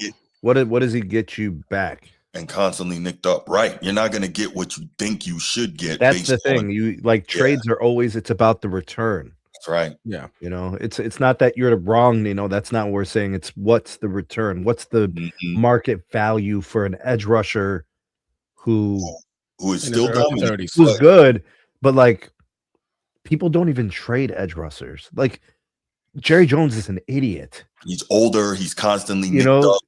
Yeah, it's tough. Like Green Bay was laughing when they got that call. You know, they're like, this is crazy. Yeah. It was Myles Garrett or Micah Parsons. Those are only 2 options I wanted. But see, that's just it, Nino. You can't trade TJ Watt for a 3rd round pick. That's third round. You got 3rd round picks. You could draft the next TJ Watt. Right. Just concentrate on your scouting and exactly. You saying that because you want to get from under the money, Nino? That might as well bite that bullet. That might be a factor, right? So you could do a little bit more in free agency and bring in, you know, the quarterback or whatever. Yeah, I'm still thinking about that trade you sent me, Transformer. If I'm Cincinnati, I do it. Yeah. Yes. You think about it. We know Mike Brown, he's super cheap. He doesn't want to pay all that money. He's paying Joe Burrow. He's paying T. Higgins. He's paying Jamar Chase. He's paying Jamar Chase, and he's paying the edge rusher on the other side. Hendrickson. Yeah, he's paying him too. Get out from under all that. Mm-hmm. Yeah. Well, get out from half of that. But yeah, absolutely. Yes, do it. I would. I like it. Yeah.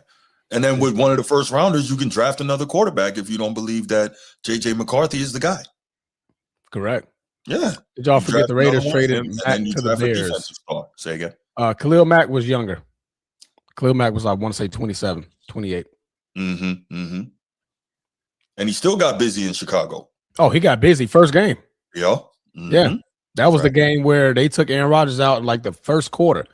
And then Aaron Rodgers went to the locker room, came back, got some of his Superman juice, and cut the damn Chicago Bears up after that. I own you. I think we were down 27-3 or something like that, 27-7, and Aaron Rodgers hawked their ass down and beat them. Yeah, that's crazy. We're just gonna run this play to this side. All right, guys. Yeah. We're just gonna go to the other side. Khalil Mack was exhausted by the end of that game. Like, yo. All right, so that guy's over there. So we're gonna try that over here. All right, we'll try it over here. Right? By the way, Damien Hernandez, man, please leave Coach Freeman alone. Just stop. Leave Coach Freeman where he is. He's good. He's well compensated. He's happy. What do you say about Coach Freeman? He wants him leaving. He wants him to leave Notre Dame and go. Oh, gotcha. We don't need no parts of that. Bro, Brady Quinn was so mid. Is mid good? No, mid is not good. So mid. Okay, I'll say lower than mid. So yeah. Like extra medium. It was meh. It was more meh. You know what I think hurt Brady Quinn, Sneed, honestly? The fact that he was in Cleveland? No, actually, I think what hurt him was coming out of college because it's weird. He ran a pro style in college, obviously. He was a good quarterback in college. Very good. He's a Heisman runner-up. Yeah. But not the point. No, I think what really hurt him was he held out and missed a lot of the early reps. He would have been the starter. He missed a lot of those early reps, and it never quite worked out. Was he dating a Kardashian? Hopefully not. No. Yo, man, that'll torpedo a career, bro. I don't know who he was dating, but his wife is a former Olympic gymnast. Okay. So no, because I'm saying because Chief said Bubba said it. Athletic. Yeah, I saw it. Have some children, bro. I'm like, oh, that sounds like a Kardashian. 5 kids. I think he's got 4. Yeah, his kids are gonna be super athletic because he's not small. He's like 6'4", like 230. He's a big dude. And then, like I said, his wife is a former Olympic gymnast. So, yeah, there's gonna be some athletic children right there. Right? That's some serious genes there. That's some Yao Ming and stuff. Yes, Yao had the plan. Bro, they manufactured a monster. Yao, man. You heard about that, right? Yao's wife is like 6'7". Mm-hmm. Where do you find a 6'7" Chinese woman? I mean, it's not hard to spot them out, bro. They kind of stick out of the crowd. Just look. Like, it was just like Asian. Clark, who goes there? Oh, that's a tall Asian. Get that one. Pick that one. Definitely an anomaly, man. They were fucking making Frankensteins over there, man. That's crazy work, man. You know they're gonna have like 7-foot kids, even if they fall in the middle. Bro. Yao's 7'5", his wife's 6'7". You have 7-foot kids, bro. Or how funny would it be if they had like little people kids? No, that would be the curse. That would be curse. Yao Ming would be looking at you, be like, "What's going on? Who's the father? I know father of that baby. I know father. That'd be my baby boss. Better keep your receipt. Out of baby.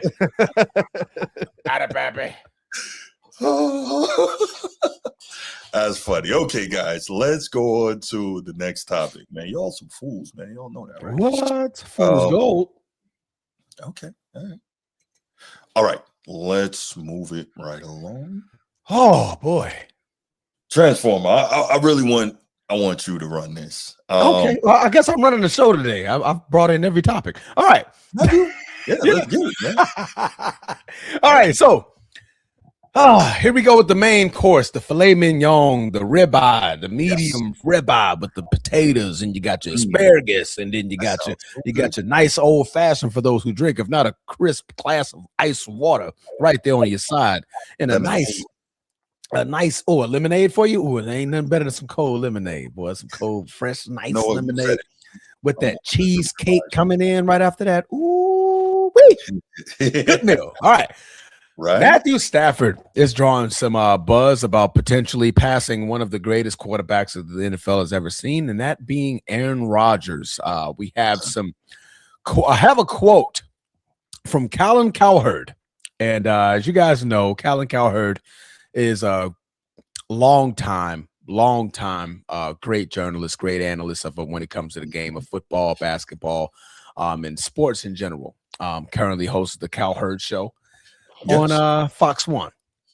And because you've been the herd, there you go. What I say, I said Cowherd, but the herd on that. Yeah, you think about his podcast. Yeah. So I say this quite often, and I think I actually said it last show because I believe my brother Cam, tried to throw that, since he was a coach, that he just knows it. Like, that doesn't mean you know everything. This is a Cowherd moment. Some awkward moments, bro. You don't know everything, and not every take is a beautiful take. Right. This is another one of those takes from Sir Colin Cowherd. He says, and I quote, if he wins, that he being Matthew Stafford, another Super Bowl, I will put him one spot ahead of Aaron Rodgers all time. So that's drawing up some conversation between the great Matthew Stafford and the great Aaron Rodgers. Who is the greatest quarterbacks of those two? So, Bruce. Yes, sir. You have the opportunity of watching years and years and years and years of football. Yeah. I will start this off with you since Sneed wants to give me the ace of spades. So this is a very interesting, right? Because these are two guys who I have truly felt throughout their careers have been overrated. Aaron Rodgers obviously has been great, right? But let's start with him. We keep hearing this. He's the greatest thrower of the football we've ever seen. And one of the people that always amazed me when they said that was Shannon Sharp. And it doesn't amaze me because I don't believe Shannon Sharp knows football. I believe he knows football as well as just about anybody, right? But the reason that always amazed me that he said that, who was his quarterback when he won 2 Super Bowls in Denver? God damn, it's right there on the tip of my tongue. Pause. Mm-hmm. It's right there. I'm looking at his face. Help him out. Who was Shannon Sharp's quarterback dang it. for the bulk of his time in Denver? Yes, but you're muted. John Elway? Elway, there you go. Freaking You had a hard time remembering John Elway? Bro. I can see the hair. I saw the throwing motion. I saw the jersey. Can you see the teeth, bro? Remember the buck teeth? Man, bro, I could not get it, bro. I could not get it. All right, anyways, carry on. We're good. We're good. We're back on track. And this is no slight to Aaron Rodgers because he is one of the all-time greats. It always astounded me that Shannon Sharp would say that Aaron Rodgers is the greatest thrower of football than he's ever seen, because I would always ask myself, what does he do that Elway can't do, or couldn't do, I should say? Bro, people said that about Elway, though. Elway was elite on the move. He had the power arm, just like a missile Rodgers. Launcher. Thank you. So I say it to say, I don't think there's any throw that Rodgers made that Elway could not make. Elway was dangerous outside the pocket, too. Yes, like so many absolutely. different similarities between these. Yeah. And so it always got me when people say, well, Aaron Rodgers is the greatest thrower of football we've ever seen. Now, part of this we got to look at, and again, no slight, incredible quarterback. No slight. However, we got to look at this. Aaron Rodgers played in an era where they basically took away your ability to kill the quarterback. They took away your ability to kill the receivers. So all that helps. Does that mean Aaron Rodgers is not phenomenal? No. But the greatest thrower of football we've ever seen, Dan Marino, anybody? Warren Moon, anybody? Randall Cunningham, anybody? Like, there are names that can go up on that list. So for people to have constantly definitively said that Aaron Rodgers is the greatest thrower of football we've ever seen always kind of pushed me towards, he's a bit overrated. He was an incredible player. He's a champion, right? He's a champion. He's got all the statistics, all that great. Oh, thank you, Woodage. Yes, Steve Young. I don't think Steve Young had quite the arm talent those other guys had, but he could make just about every throw. He was extremely mobile, etc. So he was extremely accurate, pinpoint accurate. So this whole Aaron Rodgers greatest thrower of football, cool. So Aaron Rodgers, all-time great. Then we look at Matt Stafford, and a lot of people, Cowherd included, feel like a lot of his prime was wasted on terrible teams in Detroit. But here's the thing, though. How long are we going to use that to absolve Stafford? And the reason why I say that is Stafford could have left, but he kept staying there taking the money, right? You think nobody else would have paid Stafford in free agency on the open market? He could have left. He didn't play in an era where he couldn't move on when his contracts were up, right? But he stayed there. He took the money, and he wanted to be the hero. And he had tons and tons of stats, right? A lot of those stats were because the Lions were so bad and they were so far behind. He's got to throw the ball every other play, or more than every other play. He's got to throw the ball like crazy to try and get back into the game, right? So a lot of that was, come from behind against prevent defenses type stats. Now, does he have a lot of comebacks in his career? Yes. But again, when you play with better teams, you're going to have less comebacks, right? That's just one of those things. So we got to look at it both ways. Now, this comes to the modern time where Stafford is probably about to win his first ever career MVP, 13, 14 years in now. He's already won a Super Bowl once he got with a better team, which we talked about how difficult it is to win a Super Bowl in football. And then he has a legitimate chance to possibly win a second Super Bowl, which is what is prompting Cowherd to say, okay, if he wins this one, I got to put him ahead of Rodgers, right? During the midpoint of this 2025 season, Cowherd said, I've always had this theory that if Matt Stafford gets to another Super Bowl and wins, I think Stafford will be viewed as historically better than Aaron Rodgers. If you look at Aaron against Matt Stafford since the 2021 playoffs, Matt has become a much better playoff quarterback. They both have a Super Bowl. Matt was better than Aaron in high school, college, and the first 4 years in the NFL, and he's been better the last 4 years. Now, I'll give you the high school and college, but at the end of the day, we saw what prime Aaron Rodgers was doing. And it's interesting that I always look when people like they use the stats and they say, since such and such a time. And I always wonder, well, why do they choose that specific point, right?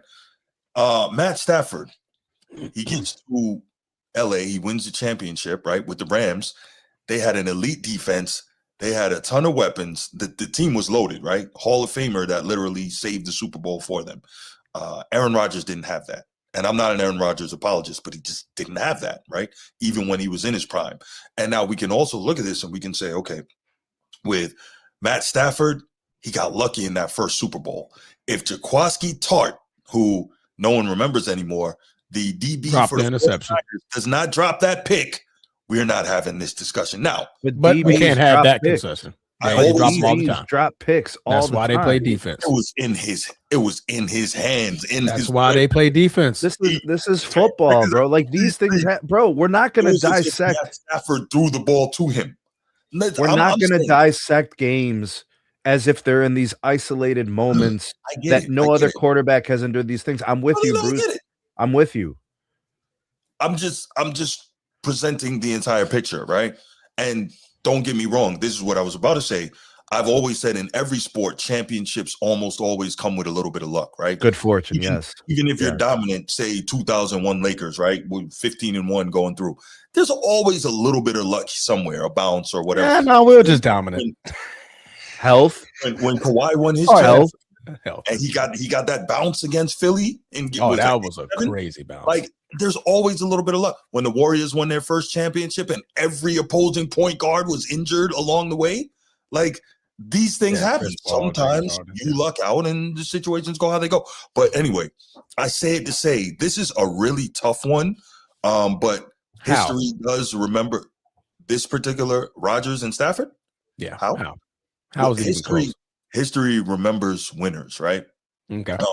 And so if Stafford, because this is the caveat that Cowherd put there, right? If Stafford gets another championship, there is a clear separator between guys who have 2 championships and guys who have 1. There's a clear separator between guys who have 1 championship and none, right? Mm-hmm. The numbers matter, right? And so I think that you can be as good a player, but the championships become a separator. Now, you can also flip it and say, okay, well, if Stafford wins another title, he's got the ultimate goal. He's got 2 Super Bowls, but Aaron Rodgers has 4 MVPs. Which says on 4 different occasions he was viewed as the best player. The best player in football. That's where this conversation ends. We try to make it so much we're trying to ring culture thing. That's what we're turning this debate into. Mm-hmm. That the fact that he wins twice, he's better. Eli got more Super Bowls than Aaron Rodgers. I think just because winning championships in football, college and pro, is so hard. So is Eli Manning better than Aaron Rodgers? No. Do you put Eli ahead of Aaron Rodgers all the time? No. Then you can't even put Matthew Stafford close to Aaron Rodgers in that conversation. Well, Matt Stafford, he's going to have the statistics. He's going to have the individual recognition. He's going to have the 2 chips. Transformer, what is not even close? Transformer, what would Stafford have to have more of for him to close that gap? 1, let's say Pro Bowls. Okay. 2, MVPs. Okay. 3, All Pros. Okay, so it's the celebratory awards that you get for like season productivity, right? So basically stating year by year, these years that I played, I was considered, if not one of the best players in my position in this sport. So he's got a point. Has 3 Pro Bowls. 3. Period. But who was getting Aaron Rodgers them? has who was 4. getting them?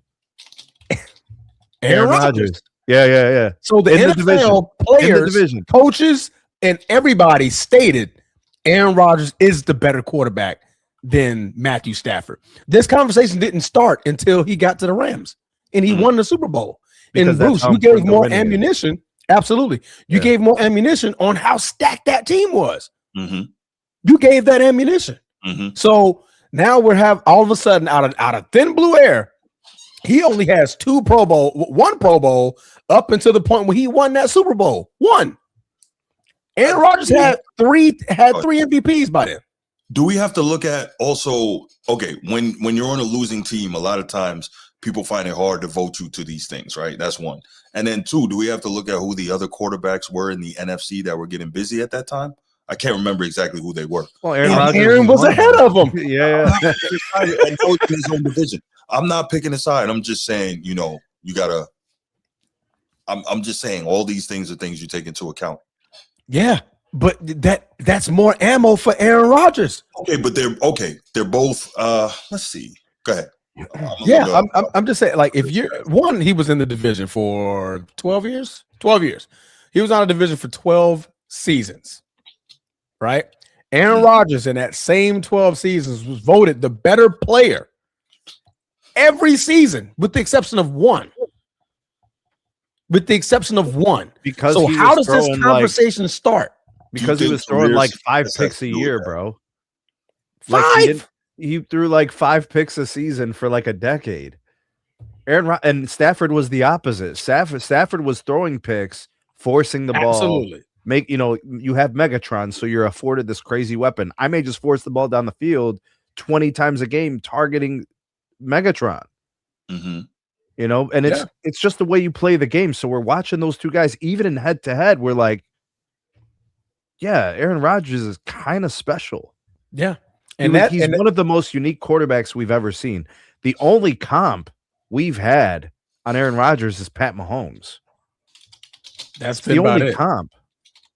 And recently, Lamar Jackson with the stat that he put up last year, not this season, but last season with the 4. What was it? 45-4. What was it, Bruce? 45-4 with the touchdown? 43-4. 43-4. There you go. Yeah, it was crazy. Yeah.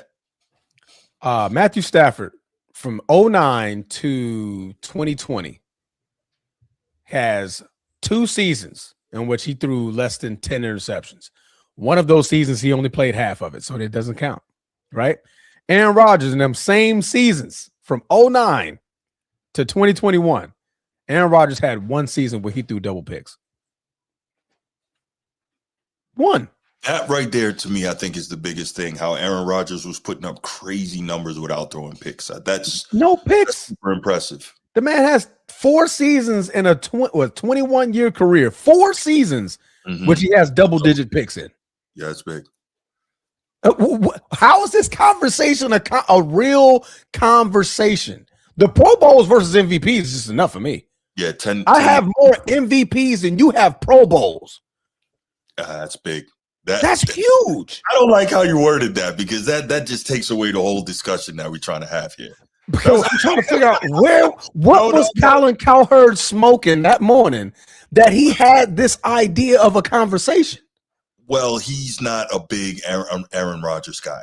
And so I think that. And his bias showed clearly. I think so. How many Super Bowls has Terry Bradshaw got? He's also not a Baker guy. He's also not a this guy. He always does this where he singles a player out to be lesser than what they are. But he's always wrong about those extreme picks. It seems like the more he goes off the deep end, the more often wrong he is. Yeah. Colin Cowherd might be the worst measuring stick evaluator of long-term viability as a player. Like what he said about Ben Simmons is crazy. He's emboldened by his Sam Darnold take. He's emboldened by that. You don't remember the Ben Simmons take? What was the Ben Simmons take? I can't remember that. The NBA is in good hands. LeBron can retire now.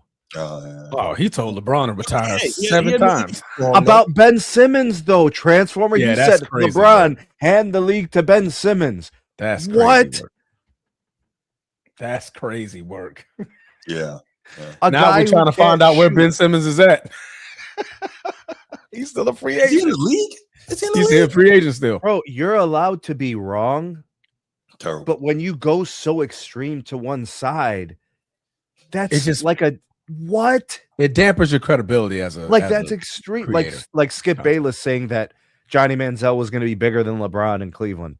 Like those are the types of things that only stupid people do because they're trying to outsmart everybody in the room. They think they're the smartest person in the room, so they have to stick their neck out and say outlandish things. Colin Cowherd is a fool. There's no statistic. There's no metric. There's no eye test. If I take the second best version of a 5-year span from Aaron Rodgers, not his best 5 years, take his second best 5-year set, it might be better than Matt Stafford's time in LA.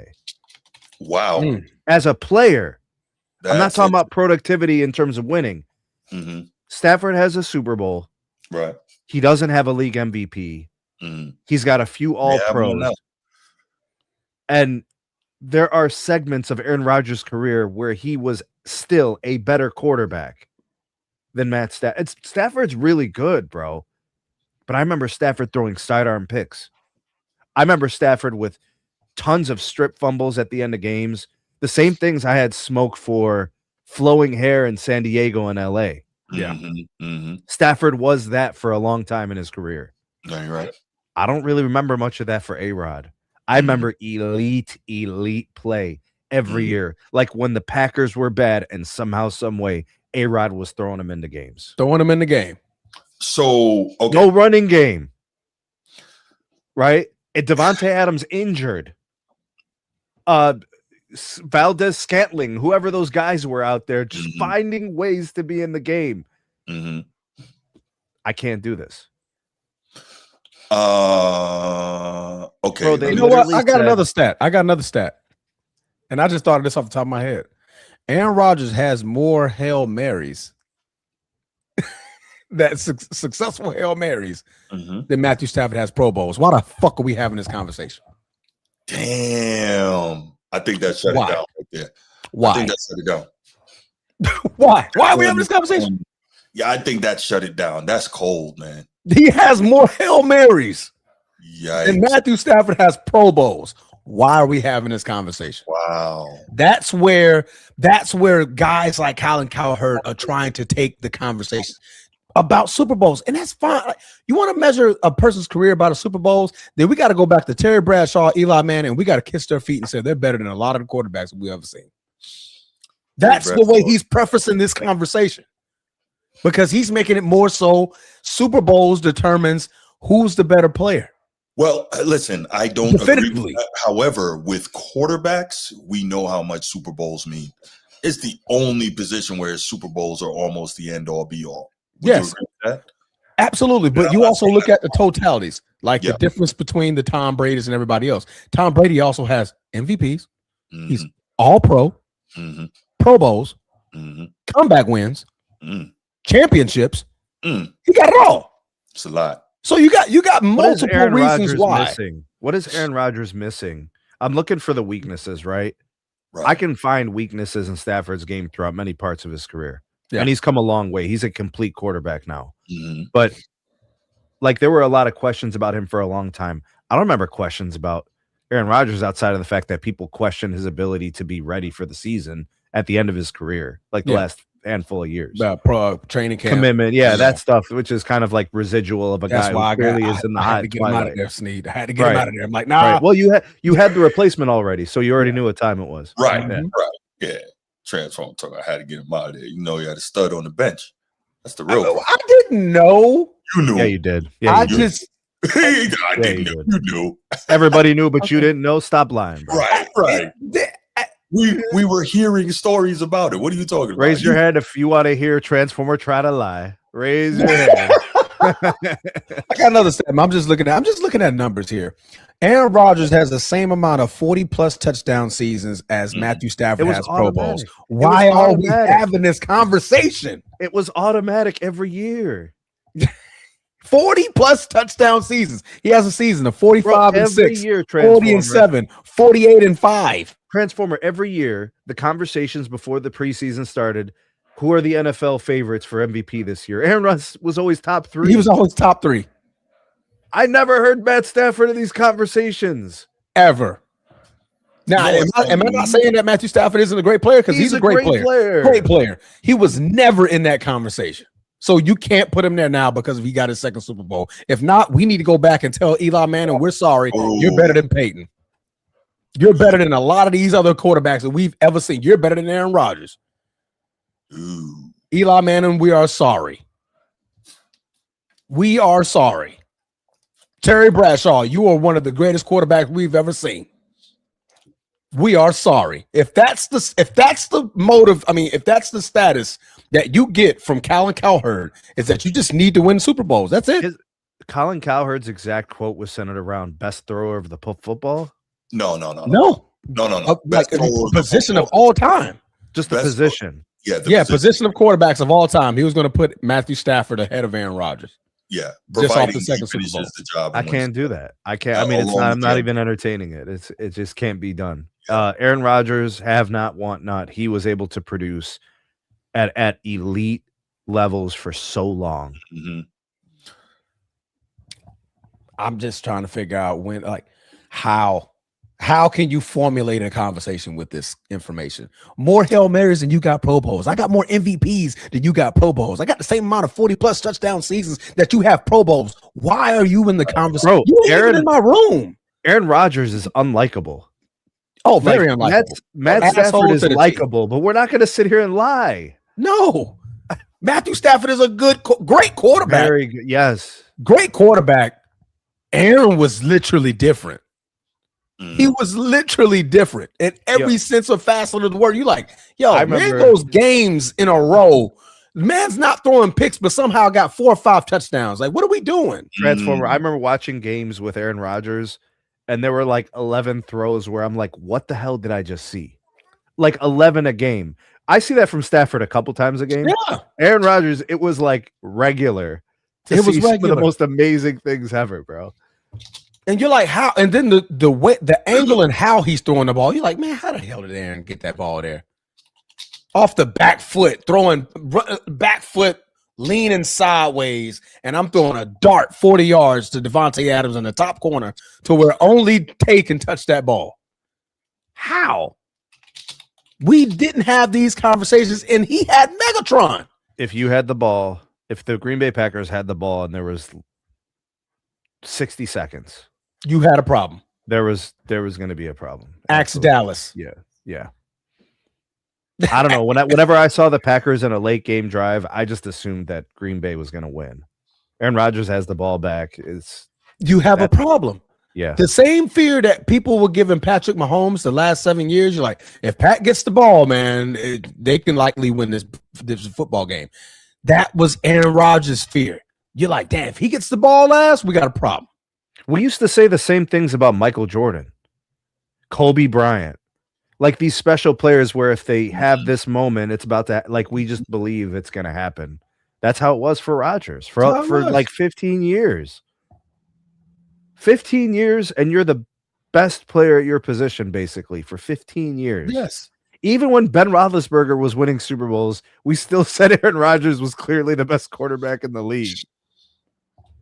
Tom Brady, during and after his retirement, said, that man Aaron Rodgers, if he had my structure of teams, he's winning the same amount of Super Bowl. That kid, he's the greatest quarterback I've ever seen. And that's coming from everybody's GOAT. It also takes a special type of player to play under that structure and the way that team was and the way that team was coached. And it makes you wonder, as just given the defense, as Aaron Rodgers was, right? I don't know if he dealt with that. Yeah. So you can't just take half of that. Come on now, that's not. Yeah. No, I completely agree. Bill Belichick and Aaron Rodgers wouldn't even last. Right. Now, if that would be if he drafted Aaron Rodgers, if he drafted Aaron, different story. Would have been different, maybe. Would have been different. Yeah. But if he would obtain Aaron, Hell no, it wouldn't have worked. Well, think about Bruce. Think about what Aaron Rodgers had in front of him as he was learning the game. That's what I was just. Would he have been the same if he didn't have to sit for those 3 or 4 years behind Brett Favre, get his mechanics and his throwing motion rebuilt, do the study and all of that? Would he have been the same? And I'm not saying he wouldn't have, but you got to ask the question. Yeah. But in his time in Green Bay, though it was one Super Bowl, this conversation, this Stafford where am I at? That one over there. That conversation that's next to Bruce. This isn't a conversation. It's not even close. If it's not even close, if that's the case, like I said, Eli Manning is a better quarterback than Aaron Rodgers. Terry Bradshaw is heads and shoulders way better than Aaron Rodgers, and he belongs to be over him all time. But there's no way you telling me the guy who still currently has the best passer rating in NFL history, still because the best passer rating in NFL history. Because for 15, 16 seasons, he had the best passer rating in the league. Every year you got the best version of the quarterback position from this guy. We're not doing this. 122.5, 108.0, 112.2, 121.5, 111.9. People are trying to get to 100 in a game. This guy was doing it for years. Matthew Stafford has only eclipsed over 100 3 times, and his highest was this current season of 109.2. What are we talking about? Aaron Rodgers has like 4 seasons where he passed that. His best year, he can't even touch Aaron Rodgers' 5th best year. His best season for Matthew Stafford was this year. It comes nowhere near close to Aaron Rodgers' seasons. Nowhere close. I've never heard something like this, Damian. I'm sorry, man. What was the question? I'm sorry. He's basically saying Aaron Rodgers' entire career was fabricated by the refs. Without refs, Aaron Rodgers was mid. Damian, get out of that bed, sir. You still asleep. That's good. You still asleep. I don't know what the hell you've been watching, bro. Aaron Rodgers and refs have never been in the same conversation. Yeah, I've never heard that before. Never heard that. If you talking about okay. Damian, you from Chicago, bro? You from where you from, Doug? Probably. He's a Steelers fan, so I don't know. Oh, okay. That's crazy. Oh, we did beat him in the last Super Bowl, so that's probably a little animosity still there. I don't know. Maybe. But the only time you heard Aaron Rodgers on the whistle is because he's catching the defense offsides or that cadence. That's the only time. Free play king. Free play king. And that ain't his fault that the defense jumps. Like, oh, yep, free play. No. Gone. And guess what? Jordy Nelson catching them. Mm-hmm. Devontae Adams catching them. Randall Cobb catching them. Somebody's open. Extend the play. Come on, man. What are we talking about, bro? We're not talking about a lot, man. You can open up the phone lines. The man still has the best interception percentage in NFL history, bro. What are we talking about? What are we talking about? Nah, nobody's got any issue with Chicago, man. Because the other guy was saying stuff about Aaron Rodgers that sounded crazy. So the question was, what are you from Chicago? Packers and Bears thing. All right, let's do this. First of all, if you haven't already and you're new here, because I don't think I've seen Jay Grizz before, there might be a couple of others. Make sure you hit the like and subscribe. We really appreciate that. Helps all of the stuff. And make sure you hit like and subscribe to SMT Media Network as well. Got some really good content over there. All right. The number is 904-219-8214, 904-219-8264. Pardon me. Go ahead. Give us a call. We would love to get you guys' thoughts on this. My bad, Nino. We're going to go ahead and rate Aaron Rodgers. I rate Aaron Rodgers as a 98. Right, so let's do it like a NFL Madden? game, right? Yeah, so let's give him a 98. Matt Stafford's like a 95. Yeah, you know what I'm saying? Just not him. Hey, well, there's only like one him at a time, bro. You know, there's only 1 or 2 hymns. Yeah. You know, so like the edge rushers, there's a couple of hymns. Matter of fact, DBs, there's a couple of hymns. Aaron got a 99 one year. I always do that because I think when you take a side and choose who you think is better, it automatically people think you're trying to disrespect the other guy. There we go. Okay. It's all good, Dame. It's all good, bro. It's all good. That makes a lot of sense. Aaron Rodgers was cutting their ass for years. I think your tears sustained Aaron Rodgers for 15 years. He got trauma when you hear Aaron Rodgers. Who? Where? That's a Bear fan, dude. Where? Hey, but the tables have turned. The Bears are here. They're here. That's right. That's right. Yeah. Aaron Rodgers had a Madden rating of 99 and 16 and 19. The 99 club. Matthew Stafford can't say that. 95. Matthew Stafford. 94. Let me see. Highest rating for.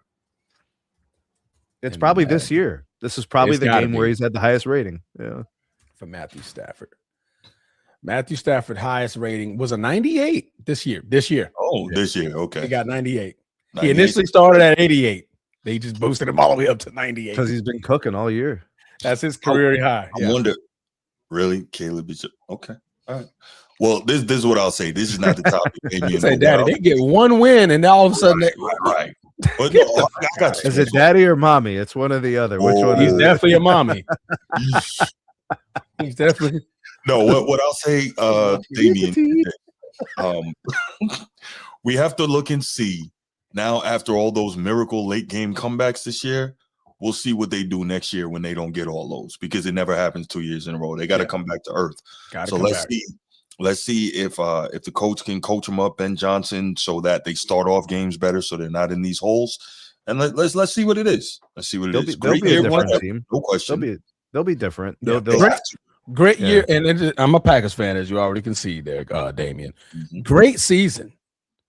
Now let's see if you can be consistent. That's been y'all's problem. Mm-hmm. Y'all aren't consistent as a franchise. Oh, that's true. Yeah. Nino, what's good, man? Nino, what up? Man, I was trying to see if somebody else going to call before I get out of earth time today, man. Hey, man. Hey, call if you want to call, man. You know how you do. Cheese balls. So I'm going with 3-2. What Transformer said, even though I kind of don't all the way agree with him. Okay. I agree with him on the fact that you don't just, winning is like it's very important part of my rankings, but I feel like it's last. Okay. Unless you're playing golf or tennis. Right. So I agree with Transformer on that. It's too much. It's too many variables. I also agree on we got to judge them on and rank them on what they've done. Mm-hmm. So what I believe Matt Stafford could have done, it definitely won't matter in 5 or 10 years, The only thing gonna matter is what Transformers saying. He did this, he got this many MVPs. So if you ask me to rank them, I'm like all-time quarterback and going off Transformers. Mm-hmm. So I agree with them. But if you ask me personally, I agree. I think that is closer than the stats will tell, if that makes sense. Because of the talent in the situation. I always try to go in the situation. The Packers, I think Sneeze said something about the Packers being bad or something. I don't really remember that too, but I know they probably had defense. The defense was horrible. Okay, the defense. But the Packers, still the Packers. So Packers team was still better organization than Detroit. I think they had 1 or 2 good years. But for a minute there, Detroit was terrible. And like Bruce said, in today's, they not giving you no award if you're on a bad team. They just not going to do it. So where are the awards now that he's been on a good one? He's been on it 5 years. Well, that's what I'm saying. Now he's up for MVP and he's on the back end, in my opinion. He's on the back end. So what I'm saying is he was drafted, which I don't like doing this, because I really don't like the rank. I don't like doing it. But my thinking is, if he was drafted with his talent in the same situation as Aaron Rodgers, he could have potentially had that, but he didn't. If he was sat behind Brett Favre and be able to learn a little bit instead of the game, I feel like, basically what I'm talking about, I feel like in a better situation, he could have done more winning, done more stats. Now, where you kill me at is definitely the interception. I got no, because he throws some of that Brett Favre type of interception. Right. So that's what I get at. For I believe it could have been closer, but I really don't got a leg to stand on because it's all speculation. Hey, Nino, I got a question for you. Talk to me. Did you see when we did right before Christmas, I think Christmas Eve, Transformer and I did the Wilt Chamberlain show? Did you see that? Oh, yeah. Okay, cool. Got you. And so remember how we were going through all the crazy stats, right? But the one I think Transformer's with me on this, that stood out for us the most was that he had about 150 or 140 career 30-point, 30 rebound games. Yeah, that was stupid. Right. Transformer said he the GOAT. I agree with it. Yeah. So I say that to say that sometimes when you have these discussions, there is one stat that is so absurd over all the others, it shuts down the argument, right? And so I think that I went into this discussion with the Matt Stafford, Aaron Rodgers thing, and I was like, okay, this is a fair discussion. This is worth, blah, blah, blah. And then Transformer hit me with the Aaron Rodgers has more completed Hail Mary passes for touchdowns than Matt Stafford has Pro Bowls. I said, I'm done. I can't argue. Right. He came in with it. So I'm letting him know. Hey, Right. You got it. Right. You made it. We can't dispute. He was only a quarterback for 18 years. I mean, I got to witness this man. Right. And so, I say that to say sometimes, Nino, you hear that one stat that's like, okay, I don't know where else I can go from here. So that was where. I guess it's giving a different perspective on the talent. I think, I think situations and where people get drafted. 20K. In 5 years, like when Transformer breaks it down, if he can be the spokesman, because you got it. Transformer got it, dog. Yeah, for sure. So that's all I got, man. And Wilt might be the GOAT. I forgot all about that. Man, that boy. Don't look at the stats. Don't look at the stats too long. You may never talk about another player ever. Oh, right.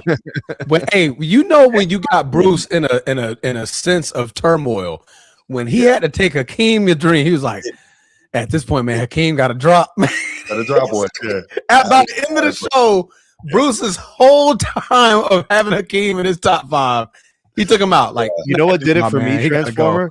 The only person to ever tell Jordan to chill was Wilt Chamberlain. Right. Nobody ever told Jordan to chill. Like, bro, chill. Like, bro, I invented Himothy. I do my top 5, and I do the same. There's a guy that respect history. When I do my top 5, I do the same thing. Yeah. And I end up saying, hey, Wilt got to be in here. When I looked at it, I said, you got to put Wilt Chamberlain in there. Yeah, man. Yeah. When we did that. That's all I'm waiting on this last topic. This is going to be a good one. No doubt, Nino. No doubt, man. I appreciate the call, brother. Thank you so much. All right, man. Yeah. So, Jay Grizz, I wanted to correct you. 150, 140 women he slept with, that was per week. It was actually 20K. That was a per week. That was his weekly average. So you're telling me if he wasn't playing hoops, it was that? Yeah. Dog and broads, yes. Getting it in. The man is on record for sleeping with over 20,000 women. It's a lot. I think Ric Flair said he had 10,000.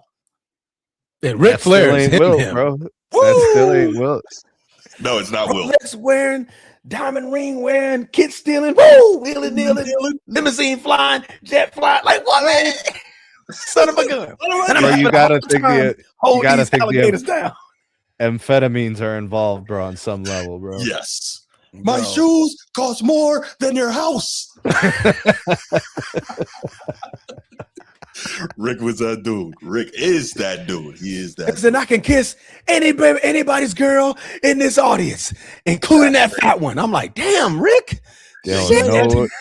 Not sparing nobody, bro. Not sparing nobody, including that fat one. He was like, I can take that one too. That's a statement, bro, because he's basically saying it's all mine. All mine, bro. That man was him, bro. Oh my gosh. Wow. There you go, Jay Grizz. Yeah. Not one Cosby or Diddy case Bro, that avatar is crazy, Jay Grizz. Yo, That I didn't even avatar see is that. crazy. I didn't even see it now until now. That is crazy, Transformer. Hey, they've been in hiding for so long that they had the time to. No. Notice that toilet. Bro, they brought out the cheese graters. They brought out the toilets. They doing it all right now. Fantastic. It was beautiful. It was beautiful for the rivalry, but they had so much time. To just drum up ideas like, yo, we finally get to beat these guys. No, that's so out. You know what though? That really showing out, man. Is great for the sport, great for the league to have a little bit of, rivalry. The Packers still, but to be able to, okay, let's turn this into a real rivalry again where, Lakers and Celtics, right? So like that. Yeah, I love it. They need to NFL needs those storylines, man. Yes. They need those storylines. Because obviously they ended the season with the Steelers Ravens. Ended it with that. Right. This postseason, they've had 3 trilogies out of their divisions, right? Yes. We got another one today. We got the final one today. Yeah. So, yeah. Man. Sneak, did we get picks from you on that, Sneak? On the conference title game? I don't think he was here. I took the Seahawks. He was here. I took the Seahawks and the Patriots. Yep. Yeah. Okay. It was 5 of us. Yeah. Steve took the Rams and the Patriots. That's right. We had that lengthy discussion about the fact that you're not just going to be rolling out the helmets in the Patriots game, right? Yeah. Right. And then he picked the Patriots. Right. Well, that wasn't him. That was your man. That was Cam. Yeah. That was Cam. I always operate I always operate in probabilities. I'll always go with the thing that is most likely to occur. And if I do that over long periods of time, I'm going to be right more of the time than wrong. So see, this is what happens when you have a science teacher on the sports show. You see, bro. I feel you though. All right, guys, are we ready? Yeah, I'm going ahead and we had to put a pin in that one. Yeah, let's do it. Because we can go for a while with that. Man, if Packer Bears fans think this a rivalry is a bad check out the Eagles Cowboy. Yeah. Damn, Eagles fans walk around pissing on cars. Fans at the game. But to be fair, they are savages. Yo, throwing freaking snowballs with batteries inside, bro. They went and egged their own offensive coordinator's house during the season. They do not play. The Eagles fans, when they're in a good mood, they burn the city down. Bro, they won the Super Bowl and was tearing down light poles. Yeah, so what happens when bad things go down? I mean, there's hell to pay, bro. Hey, bro. Like, man, that's not a that's different. That's not a rivalry no more. Well, you saw what happened week 1. That's not a the game didn't even start yet. You got spitting going on. It was crazy. It was crazy, bro. Philly is just guys getting booted out of the game before the coin toss, bro. What? And they counted that as a suspension. Like, hey, we'll just count that. He didn't play. He didn't play. Am I wrong on this to assume that you probably have similar levels of vitriol in the game? What do you mean? The game, Ohio State, Michigan. Yeah. I would assume that there are similar levels of vitriol. Might be worse. Might actually possibly be worse. Mm-hmm. Might be, or at least on the same level, or worse. Auburn and Alabama is really, really bad too. It's like that, yeah. Them people hate each other. Which Nick's Bulls back in the day, they kind of softened up a little bit. Nick's Bulls back in the day was like that. Yes, it was. Yeah. Pistons Bulls was like that back in the day. Oh my God, Celtics, Lakers.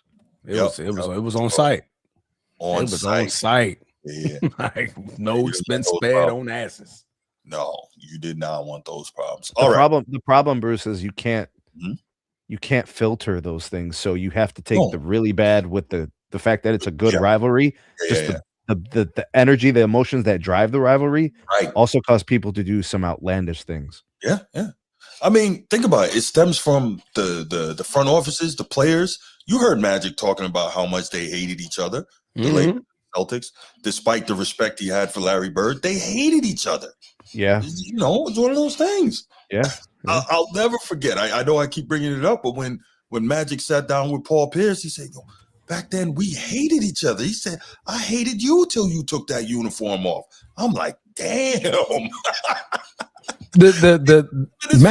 I hated you. Like, that's real. Magic and Larry ascended that freaking rivalry to a height that just can't be competed with. That's incredible. Because they both won, Transformer. Yeah, bro. Because they're both winning and beating the other one, you know? That rivalry is just transcended, man. Yeah, that'll never be. And it was so bad. It was so bad that it was good. Because now, like us as, you know, obviously I'm a Laker fan and Bruce is a Celtic fan. We talk good things about it. It's like, yo, like, I mean, I respect Larry. He respects me. That makes us respect each other's freaking foe. Yeah. Respect the foe. Like, hey, Larry, by all means, we want to talk Celtics. If it's about Larry, I'm with it. Anybody else, kick rocks. For Bruce, it's Magic. He's like, hey, man, we can talk Magic all day. Anybody else, man, they got to kick rocks, bro. We got to move on. Yeah, Magic. You know, so, well, except now Wilt a little bit, but, you know. Well, you know, I don't have to think about Wilt as a Laker, so it's okay. But Magic, my humble opinion, the greatest Laker. Yeah, my humble opinion. Yeah. And that's no disrespect to the Mamba. God bless the dead. Magic is. Oh, man. Hey, both 1-5, both are legends. You know, we carry them both. Yeah, for sure. You got two shoulders, right? So you got one over here, one over there. Hey, okay. You have Magic and Kobe, and I'll take Mr. Russell and Larry Legend, and it's okay. You didn't see Russell though. I didn't see him, but I know. But there's a lot of banners up there, bro. Right, thanks to Mr. Russell. He sees those every game, you know. No, I feel that. Oh, we got a call from, of course. Australia? No. You know who it is. Go ahead. Yeah. You know how it is when you talk Laker talk. You know you're going to get a phone call from me. I wasn't being disrespectful, though. Didn't nobody say you had to be disrespectful. You talk Lakers, you know Laker Nation is going to ring your phone line. No doubt, brother. No doubt. Nah, man. I had to give some respect to the greatest Laker, man. But go ahead, bro. Nah, I wanted to show y'all some love before I head out to my game. Oh, yeah, I appreciate that, man. Today. Oh, yeah, of course. You know, I always got to tune in. Appreciate it. All our games got canceled, Coach. We're all snowed in, Doug. Hey, move to Florida. 2 feet of snow is crazy work. I'm trying to get out of Florida. Yeah, I can't be shoveling snow, bro. Y'all see how? I don't bother me. If y'all see my stature, spinal. Out there with a 20-foot shovel trying to shovel 50. I broke my back. Pounds of snow. Not gonna be able to do it. I'd rather do that than to rake leaves, though. I'd rather shovel snow than rake leaves. Hell, bro. Because you shovel the snow, just throw it on the side, and when it melts, it just runs into the gutter. Yeah. I'll stay my butt in the house. I got a bag to leave. Well, see, here's the difference. I got a son, so you know, by the time I live somewhere where it snows again, he'll be old enough to shovel it. Old enough to operate a snowblower. Or something. Right. Like, I'm about to teach you. I'll teach you a life lesson right here, son. Pick up that shovel and go to work. Right. Like your pops used to do. First thing I want to do is I want to give you mad respect on your show yesterday, man. I rewatched it last night. Great show, made great points. I gotta give you respect for your passion of Notre Dame. No doubt, I appreciate it. I respect your passion, and I like that you know that my Trojans, we ain't played not one FCS school in our school history. Facts. I like that you pointed that out. I have a tremendous amount of respect for that, believe it or not. I do. Because I was screaming that at the monitor when you was bringing that up. I said, well, "What about SC? We don't play them up." I got you. As soon as I screamed it at the monitor, you said it. I was like, oh, "Okay, there you go." No doubt. Nah, you got to respect, dude, man. Respect. I respect that a lot. But what I got to say about this Matt Stafford and Aaron Rodgers, I just wish people you can just take their microphones away and stuff like that, because there's no comparison. There's no comparison to two. Aaron Rodgers is head over heels way better, in my opinion. No slight to Matthew Stafford. He's a great quarterback. However, how I measure quarterback is how you turn how you turn your slot. If you can turn your slot receivers to a Pro Bowl receiver, or make them look like a Pro Bowler, or put them in that conversation, you are a great quarterback. And he did that for Randall Cobb. Yep. Like you didn't know who the hell Randall Cobb was until he played with Aaron Rodgers. You didn't know who Jordan Nelson was. Exactly. Got them 2 bags. They got hella bags playing with Aaron Rodgers. Devontae Adams didn't turn into Devontae Adams until like his 3rd to 4th season with Aaron Rodgers. Aaron Rodgers. Now he a bad man. That's one of the peak combos I've ever seen in the NFL.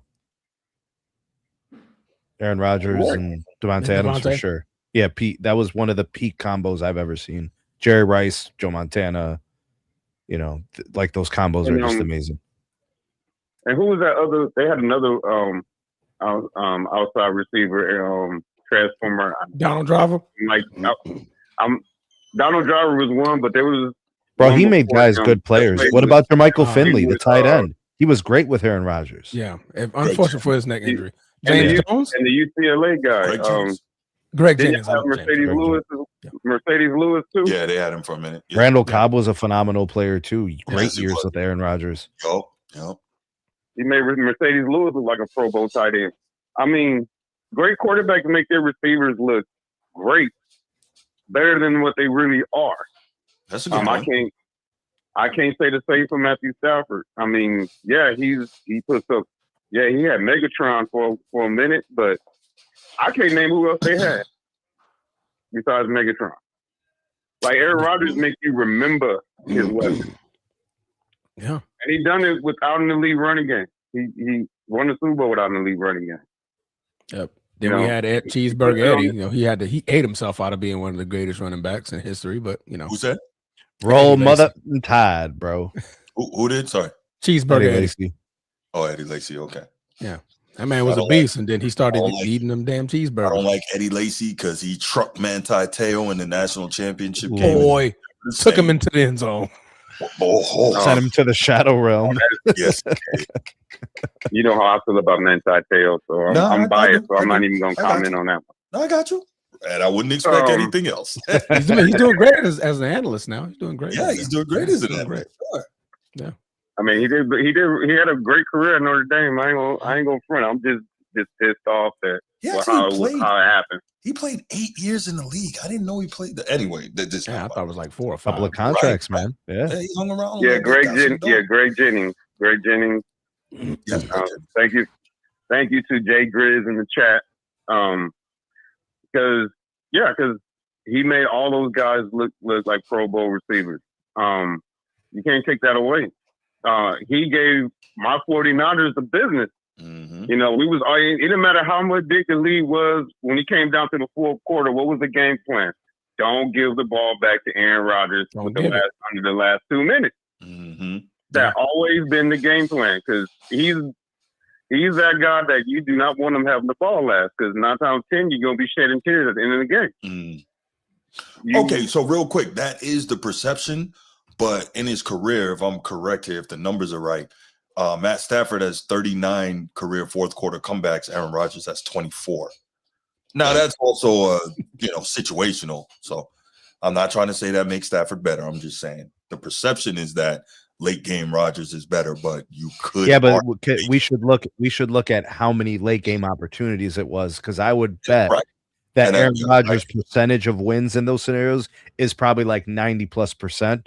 And for Matt Stafford, it's probably 50-50, because I remember vividly a lot of losses where Stafford got strip sacked or threw a pick to end the game, right? Mm-hmm. And Aaron Rodgers didn't really throw picks to end games. He barely threw picks at all. Yeah. If you intercepted Aaron Rodgers, it was a momentous occasion, and you saved that. And them DBs always save that football, because it rarely happens. Yeah. But no. I don't care if he do win a Super Bowl this year. No, you can't. You're not going to put him over Aaron Rodgers, and we know why Aaron Rodgers don't have more. Mm-hmm. That NFC that he was competition that he was going against was kind of like how the Western Conference was with Kobe. It was very intense. Like, and those a lot of those games that he lost, they could have won them. They could have won them. It was just, I ain't gonna go into details of that. But a lot of those games ended in overtime where Aaron Rodgers never touched the football. Like the Seahawks, for example, he never touched the football. Like you get in overtime, he's like, they changed the rules. Yeah, like I can't touch it. That's been back when the first touchdown score was. That's the best way to beat Aaron Rodgers, to keep him on the sideline. Keep him on the sideline. Well, they changed the rules because of Josh Allen. No, I thought it was because of one of the reasons why. Because like Patrick Mahomes. He lost a playoff game because he didn't touch the field. Yeah, because the previous year Patrick Mahomes didn't touch it to Tom. Well, the main reason, though, everybody was complaining after that incredible epic shootout between the Bills and the Chiefs. And then when it went into overtime and Josh Allen didn't get a shot. Or was that overtime, the 13 seconds? No, that was the fourth quarter. That was the first pass was to Travis Kelce. Then the second one was to Tyreek Hill to win the game. I'm thinking about something else, though. But Josh Allen was the main reason that they changed it. All right, go back. But anyway. But anyway, y'all, I'm about to head out, man. Like I said, great show. I agree with you with Magic Johnson being the greatest Laker of all time. I always say that. No shot to the great Kobe Bryant. No, none at all. Respect due to the Mamba. The difference between the reason, this is my reason why I put Magic over there. The Lakers were not in a good place before Magic got there. But you can say the same thing about when Kobe and Shaq took it over. Lakers we went the whole 90s without a championship, without doing any championship. But you can say the Lakers were in a better place in 97 than they were in 78, 79 when Magic got there. That's no, bro. LeBron resurrected the Lakers. He re-energized the Lakers, and they won the chip his rookie year. Yeah. Hey, Coach. LeBron resurrected the Lakers. Chill out, bro. Bro, why you gonna piss Coach off when he's trying to go? Go somewhere with that bull. Coach out here trying to go mentor the youth, and you going to stop. First year, how many games? His first year, how many games did we win? 7. Coach 37. Coach T. 7. He trying to mess with you, man. Don't fall for it. AD came in, and then we won the chip, and then what happened after that? Look what you gave him the ball, and then what happened? LeBron saved the Lakers. Genie Bus owes him the world, bro. Stop it.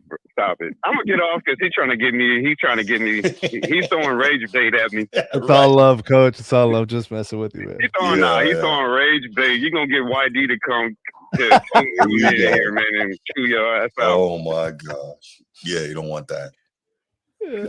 All right, Coach T, man. I appreciate the call, brother. Thank you. Later, Coach. Thanks, man. Yes, sir. I'm gonna watch the last topic on my way to the gym. No doubt, man. Good luck in your game, bro. Final point for Aaron Rodgers. Rodgers, because they're like, okay, the Detroit had bad defenses and all that.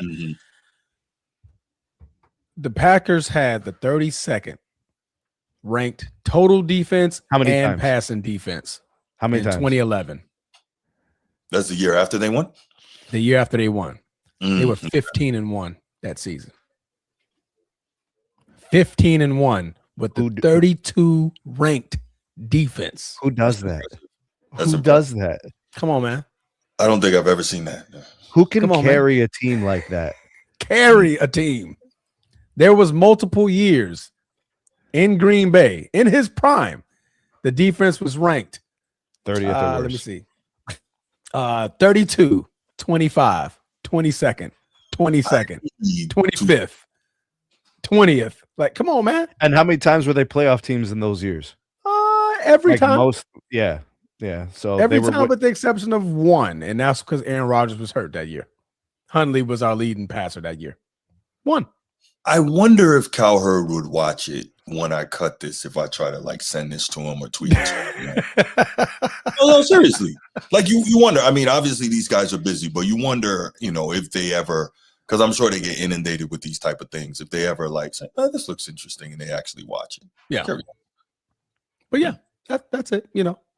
Aaron Rodgers had to carry his team before and was successful. So the excuses for Matt Stafford goes where again? Yeah. Wait, the defense was good. I mean, bad. Okay, so was Aaron's. And somehow he still got him to the playoffs, still made winning seasons, still played winning football. Mm-hmm. Rob Parker calls him Stat Padford. I love that. Stat Padford. Now, man, Matthew Stafford is a great quarterback. But most of the venom for Matt Stafford is going to be from irrational fans who think he's better than he is. Yeah. That's most really of his stardom is going to become from when he was in a Rams uniform, which is cool. It's phase 2 of his career. It's cool. Yeah, it happens. My, how the mighty have fallen. How the mighty have fallen. All right. They ranked number 1 in offense that year, where they ranked 32nd in defense. All right. Okay, let's get to. Go ahead. Yeah. That went worse than I had originally imagined. When I thought it was going to be a good, a legitimate debate, but how we know what we saw. How I didn't know it was that lopsided. I really didn't. It's probably worse as soon than as we've been framed. Quote, I saw the quote and I immediately went, okay, no way in hell he said this in real time. And then I go on his Twitter and I saw that he actually said this. And then when I saw you put the topic Stafford versus Rodgers, I'm like, I'm about to carve this up like some good ribeye, like a good ribeye. I'm just gonna take the knife. No sauce needed because the juices are flowing. Transformer, he said Ben Simmons is here to save the NBA. Oh man, he couldn't even save his own career. Okay, and Giannis. NBA Transformer. Giannis Antetokounmpo. If you don't know how to pronounce his name by now, you need to go take speech classes. Say Greek freak. Say Greek freak. Keep it simple. The 7-time consecutive first team All NBA small forward, who's likely will not be a 8-time NBA All Pro. Yeah, my mind is still in football. Right. First team All NBA because of the games not being enough to be played. Has suffered a calf strain that's going to keep him out from 4 to 6 weeks with an estimated return time of the end of February. But that's not the reason why we're having the conversation. We're having a conversation because, again, it's been said that this looks like another phantom injury because Giannis may be on the move, maybe packing his bags, and Bruce has about 3 teams of options that he could go to. The Lakers, the Knicks, Miami, the Heat. We're out there. So, guys, Giannis potentially being on the move. Yeah. There's actually some different ones, but the reason I put those on the thumbnail is because those are the ones most often brought up when they talk about it. Obviously, the Lakers, because somehow the Lakers have this magical hold over the NBA and superstars, and they always they do this, and somehow it's like remember the Charlie Murphy skit with Rick James, and he was like Murphy. Oh yeah. Right. That's what the Lakers do, and then the super free agent. You're a superstar? Yeah. Right. Welcome to the dark side. Come on in. Right. So I have some thoughts here, right? Obviously, as you can see by the thumbnail, the Lakers, which is obviously a huge one. And actually, I was listening to the Up On Game podcast yesterday with LeVar Arrington, Plaxico Burress, and they have a guy that comes on during the second hour every week named Cuffs the Legend. He's a big NBA guy. He has I think his show is called The Some Dude Show, and it's a pretty popular NBA podcast. And he was saying that from what he hears, not what he hears, he said it's a very poorly kept secret that Giannis wants to be a Laker. And I'm like, huh? No. I said, no, I don't want to see that. But dreams. Dreams. No, Giannis don't want to pay all them taxes, man. No, fuck it. We got it. We got the taxes, bro. You about to get all that back. Right. So he said that. I know, right? With all that off-court money that yeah. Greek Freak, we already got memorabilia out for you, baby. You're good. Yeah. But so Giannis, they say it's kind of out there apparently that he wants to be a Laker. So that's a thought. New York Knicks for me was obviously one that I thought was great and one that he has spoken about previously. Obviously he hasn't said I want to be a Knick, because in the NBA, if a player that powerful and that good says it, then it kind of eventually happens. Miami Heat, we all thought would be a great fit. That's not a guy that you have to worry about in terms of discipline, in terms of staying in shape, in terms of working hard, or playing defense. Even though he's not quite the same defender he once was, Edward, he still is going to give the effort on defense, not like some other guys that people put their knee pads on for around here. But anyway, so I thought the Heat, really good fits. But in looking it up, another one be Golden State, and apparently Golden State is really interested in getting Giannis, and they are attempting to quote unquote move mountains to pair Giannis with Steph for one final championship run. So the interesting thing would be there in that situation, you probably would have to give up Brandon Podge, multiple future picks, Jonathan Kuminga. Why is Draymond Green not in that? Like, why would you still have Draymond there if you got Giannis? A young, way better version of Draymond. Like, still a superior defender, handles the ball, can run the offense, obviously way more athletic, better scorer. Like, that would be crazy to have that 1-2 inside out of Steph and Giannis, and you build around that. But, we'll see.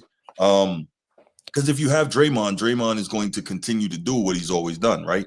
Run that point forward role. I can't imagine like him and Giannis. That it wouldn't make sense. Yeah, get Dre up out of there.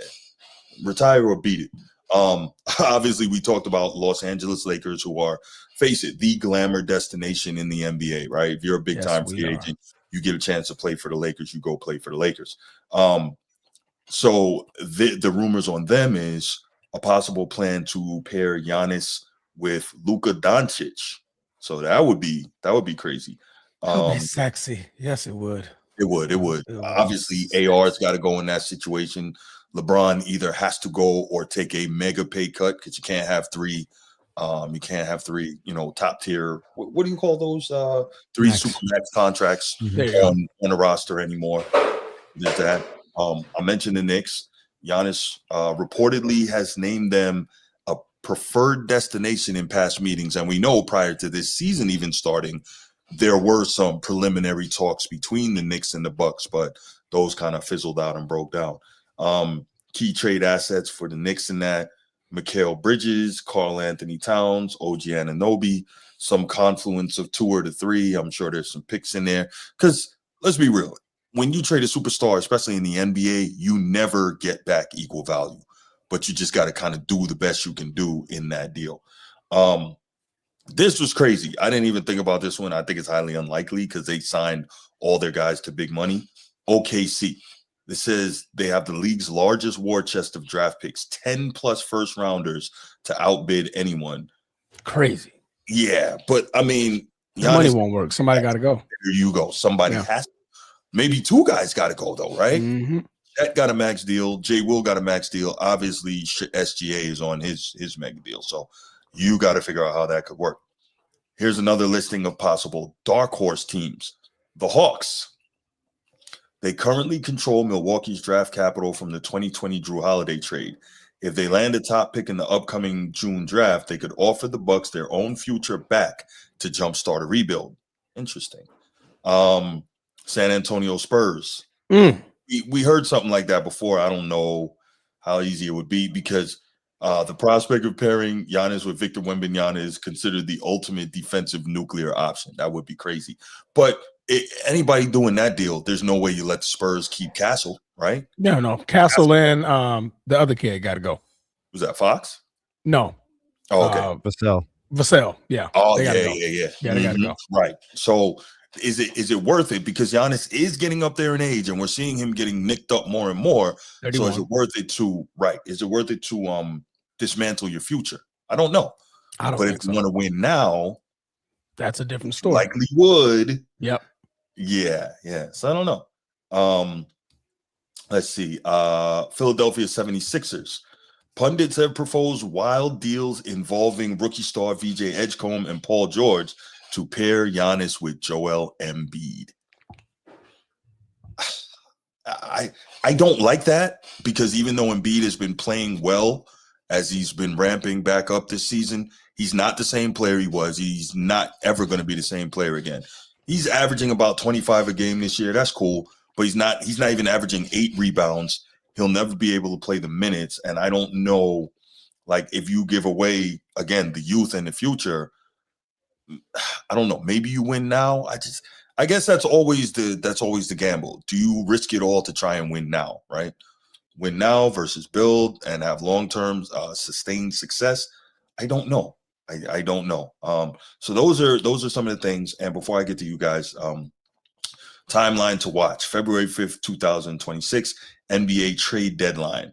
While the calf injury makes an in-season move difficult, some teams may still take the risk. Hey, it's Giannis. It might be worth doing it. June 2026 NBA draft. This is when teams like the Lakers and Heat gain access to additional tradable picks. July 2026, the rubber meets the road moment. Giannis will either sign his extension with Milwaukee, or the Bucks will likely begin the formal process of moving their franchise icon. So, these are some of the things, man. I always go with Transformer first. Sneed, man, where are you on that? There's only one place for Giannis to go. Let me hear. Boston Cleveland. Celtics. Oh, okay. Huh? Boston Celtics.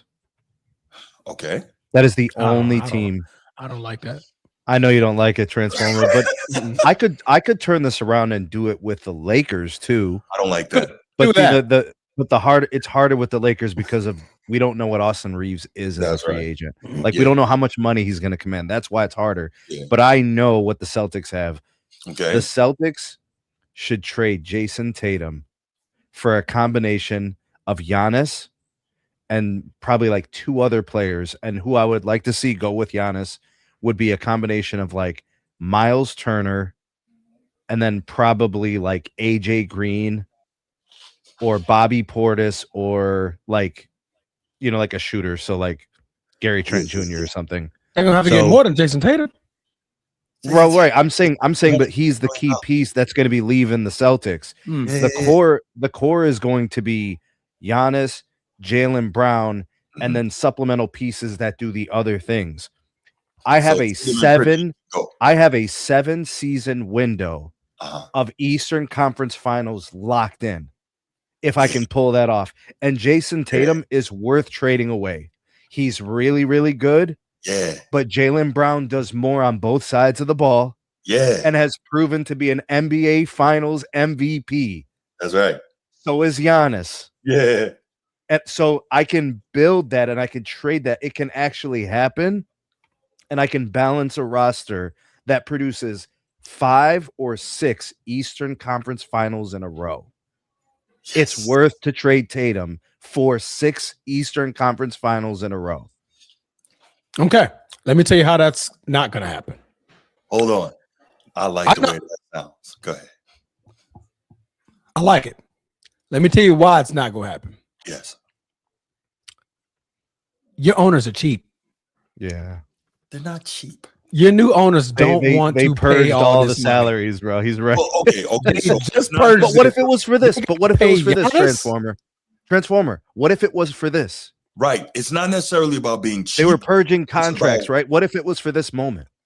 So, but here's the deal, real quick. It's not necessarily about being cheap. It's about when you come into an organization and you see all these contracts that you didn't sign, you don't want to be responsible for them. If you sign guys and it doesn't work out, that's on you.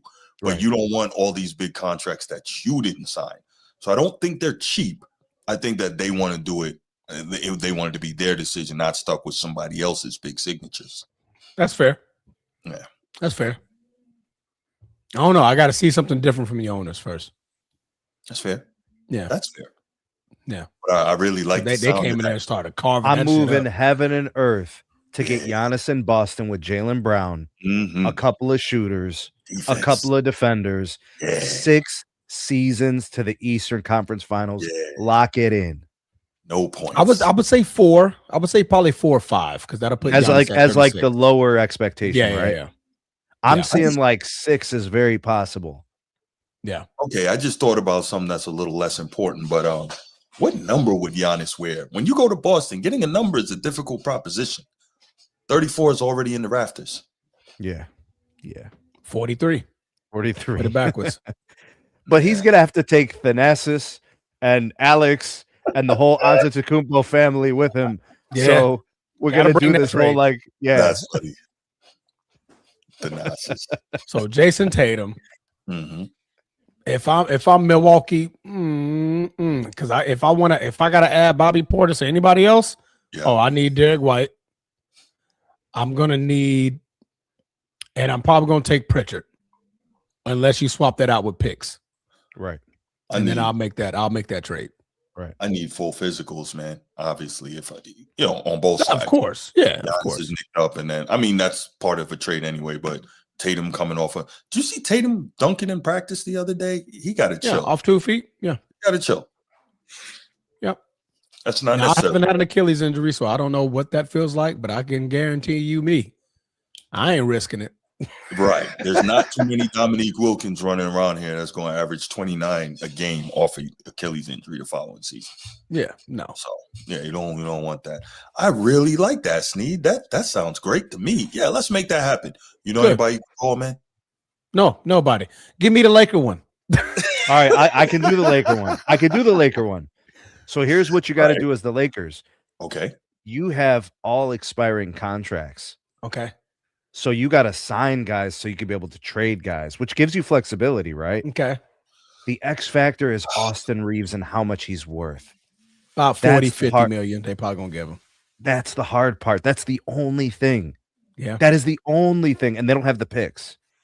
So that's the hard part. Yeah. They'd have to re-sign DeAndre Ayton to like a $20 million contract in order to make this deal work. Mm-hmm. It's harder to do than the Bucks and Celtics. What's the trade? It has to involve Austin Reeves. No trade. That's what I'm saying, Transformer. This one's hard to do because you see what I see. You see what I see in Austin Reeves. We see a star, right? Yeah, he's a hooper. That kid's a hooper. Yeah, that kid's a hooper. But him and Giannis, man. I mean, him and Luka. To me, it won't win a title because they're two of the same person. That's like they're getting each other's way offensively, and then neither one of them are great defensively. I think that the way Luka wins in LA is that we put him around an elite defender and great wing guys. He needs an elite defender. Somebody has to make up for his lack of effort on the defensive end. And then when you pair that with Austin Reeves is a smaller guy, smaller guard. He's not able to do too much defensively. Now, yet he tries. He's the better defender out of the two, but you still want that alpha dog, B+ type defender to aid Luka. Because if you look at how Luka got to the finals with Dallas, he had a bunch of wings. Everything though. A bunch of like 6'8", 6'7" wings. But he had guys. He had Lively. He had Gafford. Yes. So you had rebounders. PJ Washington. Yes. You had the wing defenders. You had the interior defenders. Finley, you had guys that were willing to take secondary ancillary offensive roles outside of Kyrie. I know it seems crazy, but it was structured in Luka's favor, and they did everything that Luka wouldn't or couldn't. Yeah. Correct. That's the way the Lakers gonna win. Yeah. So that's why I like, as much as I love Austin Reeves, but if you tell me that he's a part of a trade that gets a Giannis, I'm good with it. No. We don't need to see anything like that. Nope. Yeah. But Boston isn't privy to making these type of moves. The Thunder makes no sense. I know they have the picks. Going at there. But the Thunder don't make sense because the Thunder would be completely changing their philosophy. You would be completely restructuring your organization. You have won an NBA Finals the way that you are constructed. Absolutely. You're not rebuilding that to accommodate Giannis's needs. To hell with that. Right. Yeah. Sam Presti isn't even that type of a guy, bro. Nah, he's not. Sam Presti is the man. Look, that man ain't taking no calls. What you calling for? Yeah. No, I'm Sam good. Presti wants something, he'll call you. Yeah. He's going to have to see 2 Western Conference Finals failures in a row to restructure his team. Yeah. Yeah. And by then, Giannis probably won't be the way you want to go anyway. So yeah, he'll be 33, 30 going on 34. Any chance on the Spurs? Nope. Same thing as the Thunder. Same Young. thing. Yeah, you want them kids to build together. Uh-huh. I would want them like Vassell, Castle, Fox, Wemby. Them dudes are all young and they're Harper. Yeah. Can we look at it one more way though? When it comes to the Spurs, Victor Wembanyama's health That's a thing. A concern. That's a thing. So if you can try to get a chip now instead of counting on him being healthy down the road, is that worth consideration? That's a lot of risk. Yeah. That's a lot of risk. I was just throwing it out there because that's maybe because now you ruined your future. Right. So I just got one title to now be in purgatory for 5 years. That's like selling your Apple stock in 20. I mean, you had no problem with the Lakers doing that for Bron. We were nothing. We didn't have anybody. Wait, the Lakers got LeBron in free agency. Yeah, we signed LeBron. No, but bringing in a guy for one title to. But he didn't cost anything to bring in. Yeah, he was free agent. There's no cost. If we're talking free agency, that would be the most ideal way for Giannis to leave Milwaukee is as a free agent. His biggest problem was signing another contract with them. That was stupid. Sign it this summer, but he doesn't. I don't think he wants. Well, correction. Milwaukee doesn't want him to leave as a free agent. Why would you want that? Yeah, you get nothing. That's a bad look. Yeah. You can't let that guy walk for free. I'm going to work my butt off to come back and probably play at the end of February, beginning of March. Hopefully the team can at least make the play-in or playoffs. Take it day by day and try to get better. Those are the words Giannis Antetokounmpo said shortly after the Milwaukee Bucks announced that he would likely be out for 4 to 6 weeks. They're not making the play-in. They're not making the postseason. This is going to be a fun off season for Giannis Antetokounmpo and the Milwaukee Bucks. If he's still a Milwaukee Buck by the offseason. What you got, 10 days? You got 11 days to the trade deadline. Yeah. Is that what it is? Yeah, it's February 5th. So which team is most likely to put together a package that the Bucks would accept? I think the Knicks. Or the Heat. Or the Heat.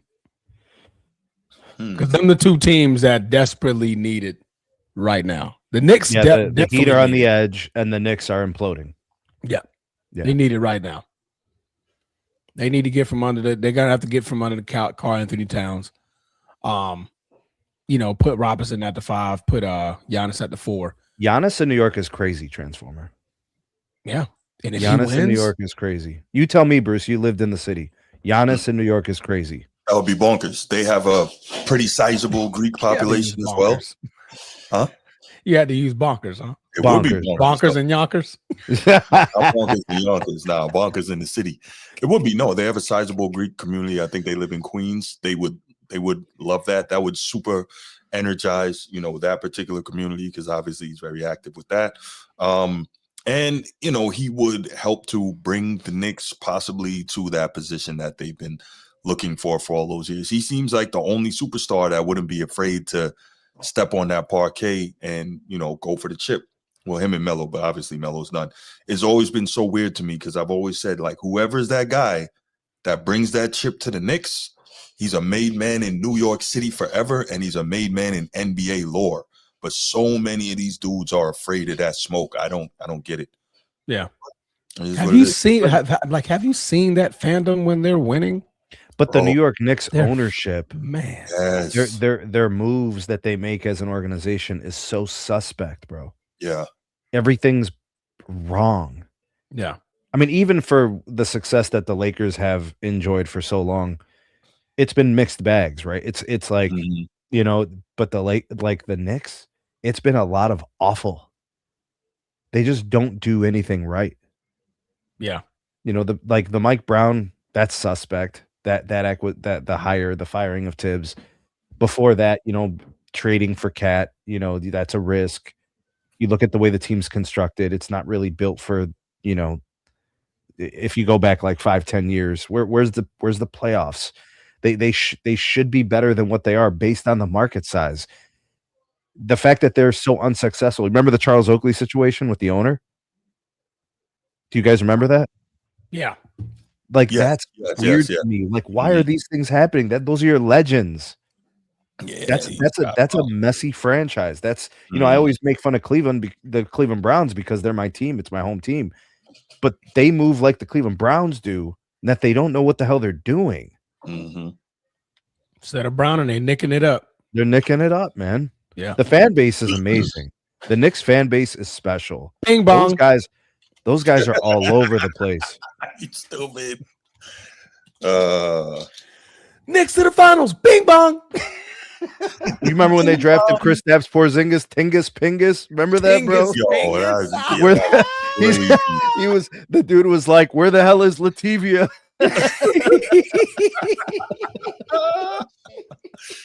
Hey yo. Oh man. I've never heard of Lativia. That is correct, Bubba. That is correct. Willis Reed. Yes, sir.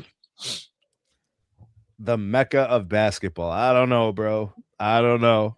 What's not the Mecca of basketball? What's that? That team has not been good for like a long time. No, it's not the team. It's the city, and it's that's my point, bro. The team doesn't reflect that sentiment. That's correct. The team should be reflecting that sentiment. That's correct. Should be wanting to win. Go get it. No, that's correct. That's gonna be quite interesting. Now, what's the over-under 50-50 chance that he gets traded, or you're leaning more that he's getting traded in the offseason? Offseason. Yeah. I'd say like 60-40 offseason. Yeah. And also because, he's nicked. he's injured right now. So there's that. Like, he's going to put in the work and the rehab and all that, but do you really want to make a deal and he can't even play for you for an undisclosed amount of time or an unknown amount? Well, and if true, it is a calf strain. And what follows calf strains? Achilles tears. Correct. Mm-hmm. Yeah, but Giannis seems like he likes to work hard. He doesn't mind. Yes. So like it's not like he's struggles with undeveloped muscle. Right. I was about to say he's an overly muscular guy, relatively speaking. Right. And that's what I was going to say, Transformer. That part of, the Achilles piece is having as strong calves as possible to support that. And I would assume Giannis is pretty strong. Giannis has seen a couple of like small knee ailments, but that's probably it. He's been pretty durable. Hyperextensions and stuff like that. I think a lot of that is the force that he plays, runs, and jumps with. The size, always dunking and things. It's just. Bro, what is he, like 5 strides and he can go from hoop to hoop? Pretty much. Like if he got a running start from behind the other hoop, it would probably take him 5 strides to get to the free throw line or something. Correct. He could jump off of that. Yeah. Yeah, that's correct. This shit is ridiculous. Yeah, it is. Yes, it is. Like, bro, what is you doing? And then his reach, he can jump from the free throw line. Like, man, I don't even need to go any further. Bro, let's say you forgot your phone in the other room. Giannis will stay in the room with you and go get it for you. He'll just like reach out the room and grab it, bro. I got you, bro. I got it. Yeah. Stacey Augman, Plastic Man. Yeah. That's crazy. Or, Fantastic Four. I think we could all agree the Bucks lose in like every version of this. Yeah. I don't know how they win in this. Yeah. They're done. It's over. They're going to have another losing season, and you're going to have a Giannis problem in the offseason. And a Doc Rivers, like, what are you doing? That man somehow is graciously get a job no matter what. How, bro? That man, that Boston Celtics success is crazy. He played everybody, bro. He played everybody. You know what I'm saying? So it's crazy work. I mean, it's the Celtics. Let's not act like that's not. The man got 1 title, Bruce. Celtics, 1 title with the Celtics equals 5 with anybody else. Shout out to Rajon Rondo for running that team, bro. Shout out. Rondo is on Doc Rivers' coaching staff now. I know that. Is he? Milwaukee, yo. Because that's what it is. That's Potential head coach change. Ooh.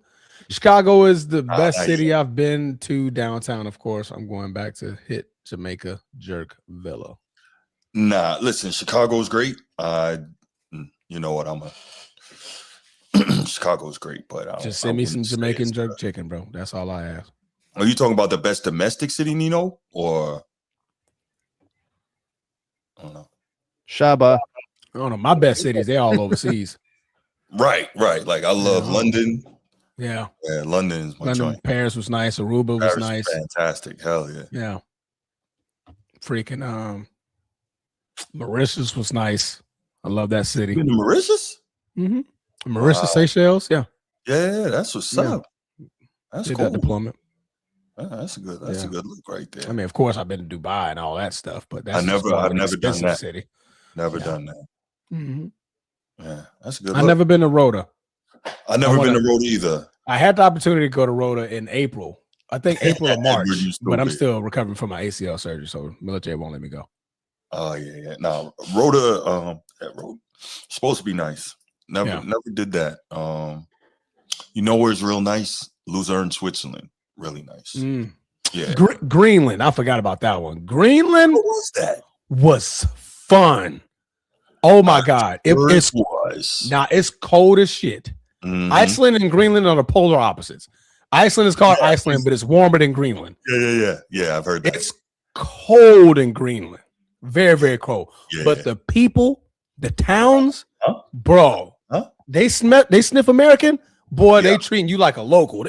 Come on in, skull, bro. It's crazy work. I was told that about Norway. I was told Norway is where you want to go. It's so freaking fun, dog. Yeah, had a great time out there. Had a great time. Yo, Donnell went to Russia. Okay. Yeah, Donnell been around the world.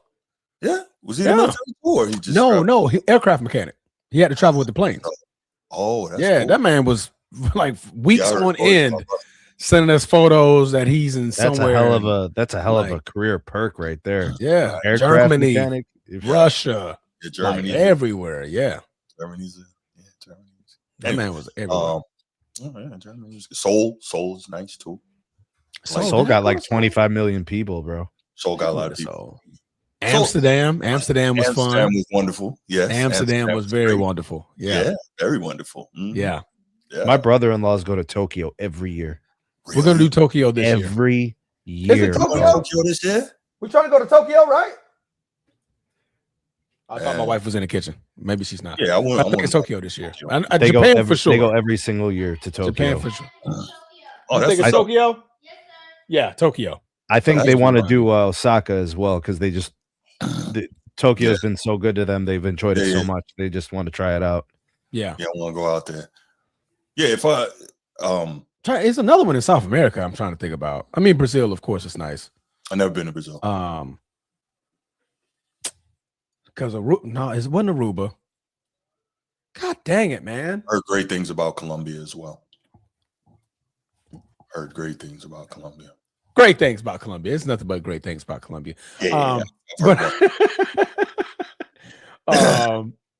Panama was nice. Never been to Panama. Yeah, Panama was nice. In Mexico. Damn, man, it's another one, bro. Amsterdam. Greece. Went to Greece. Greece was lovely. Dubai. Belgium was cool. Luxembourg was good. You know what the prettiest country I've ever been to? What's that? Cyprus. Really? Cyprus, yeah. Yeah. The most prettiest water was in Aruba. The best water I saw was Grand Cayman. Water in Grand Cayman. Fish. Yeah. I went to the Red Sea. That was probably the nicest water I've ever seen. Yeah. Like when we pulled in, like literally we're looking in the water. Like we're still in depth. Yeah. And you can see everything in the water. Yeah. It was like, like the fish swimming around. You like, but we're on the East Coast where we got the Atlantic Ocean. Right. You can't see shit. The moment you walk in the water, you can't see nothing. Red tide, green tide. It's bad. But when you're over there and like you can see all the way clearly to the bottom of the ocean. Yeah. I was amazed. DR is nice like that too. Amazed. How did we get on this? Because of Giannis. Giannis is on the move. Giannis is on the move. And we're talking about where he can move to. Okay, let's do this. What we're going to do, we're going to introduce a little something extra. We are going to give you guys an opportunity to, is it there? Is it there? Did I get it up there? There we go. There you go. Yes, we are going to take a few of your calls. Keep it at 5 minutes. You could talk about whatever sports topic you did that you want to bring up, and hopefully we'll be able to engage you on that. So, yeah, go ahead. Give us a call. Let's get it. School got canceled. Of course. You can't walk outside. Yeah, Right. I don't. You got to dig a I tunnel. swear, my wife asked me to go out there and start shoveling snow, bro. I'm just gonna lock the door. Like, yo, can I wait till it stops snowing first? Yeah, Man, fellas, What's up, Edward? We still getting snow in Tennessee. It's ridiculous. Damn, man, I miss snow song. Anyway, go ahead, Edward. What you got? What's up, fellas? What's going on? What up? Now, okay, Milwaukee. You know they're gonna say, okay, who are y'all going to require for Giannis? Because I think, aren't they still paying Dame and their two former head coaches? If I'm not mistaken. They're still paying Dame. Are they still paying Dame? Yeah. They stretched Dame out. He was a like buyout, 5, right? 6 years. Yeah. 7 years or something like that. And They they bought him still out. paying. They still paying Griffin and the coach before Griffin. I think they still paying him too as well. Nurse. You know he doesn't. Yeah, they Nurse. still paying him. Yeah. So I don't see. I mean, how is it going to work? Now y'all said New York. It sounds all good and dandy, but you're gonna have to give up a lot. And then where are you gonna get your defense from? Giannis is not the same defender, Bruce. Not true. I said that. Not true. No, he's not quite. He's still all NBA defender. Right, but he's still not the same level that he wants. But that's going to happen when you give effort on defense damn near every play for all those years. But go ahead, Edward. You wouldn't know about that. Anyway, so let's keep going. Mm-hmm. Now, again, you said New York, like we were talking about with New York. I mean, like Giannis he works with the ball in his hand. I mean, since he's been in Milwaukee, he needs the rock in his hand to work. I mean, you want to compare him with Jalen Brunson. And Jalen Brunson, he's normally always the only person who brings the ball up the floor for New York when he's on the floor. So I don't see how that can work. Golden State, oh man, it's gonna have to be considered another team for a 3-team trade for that to work for Golden State.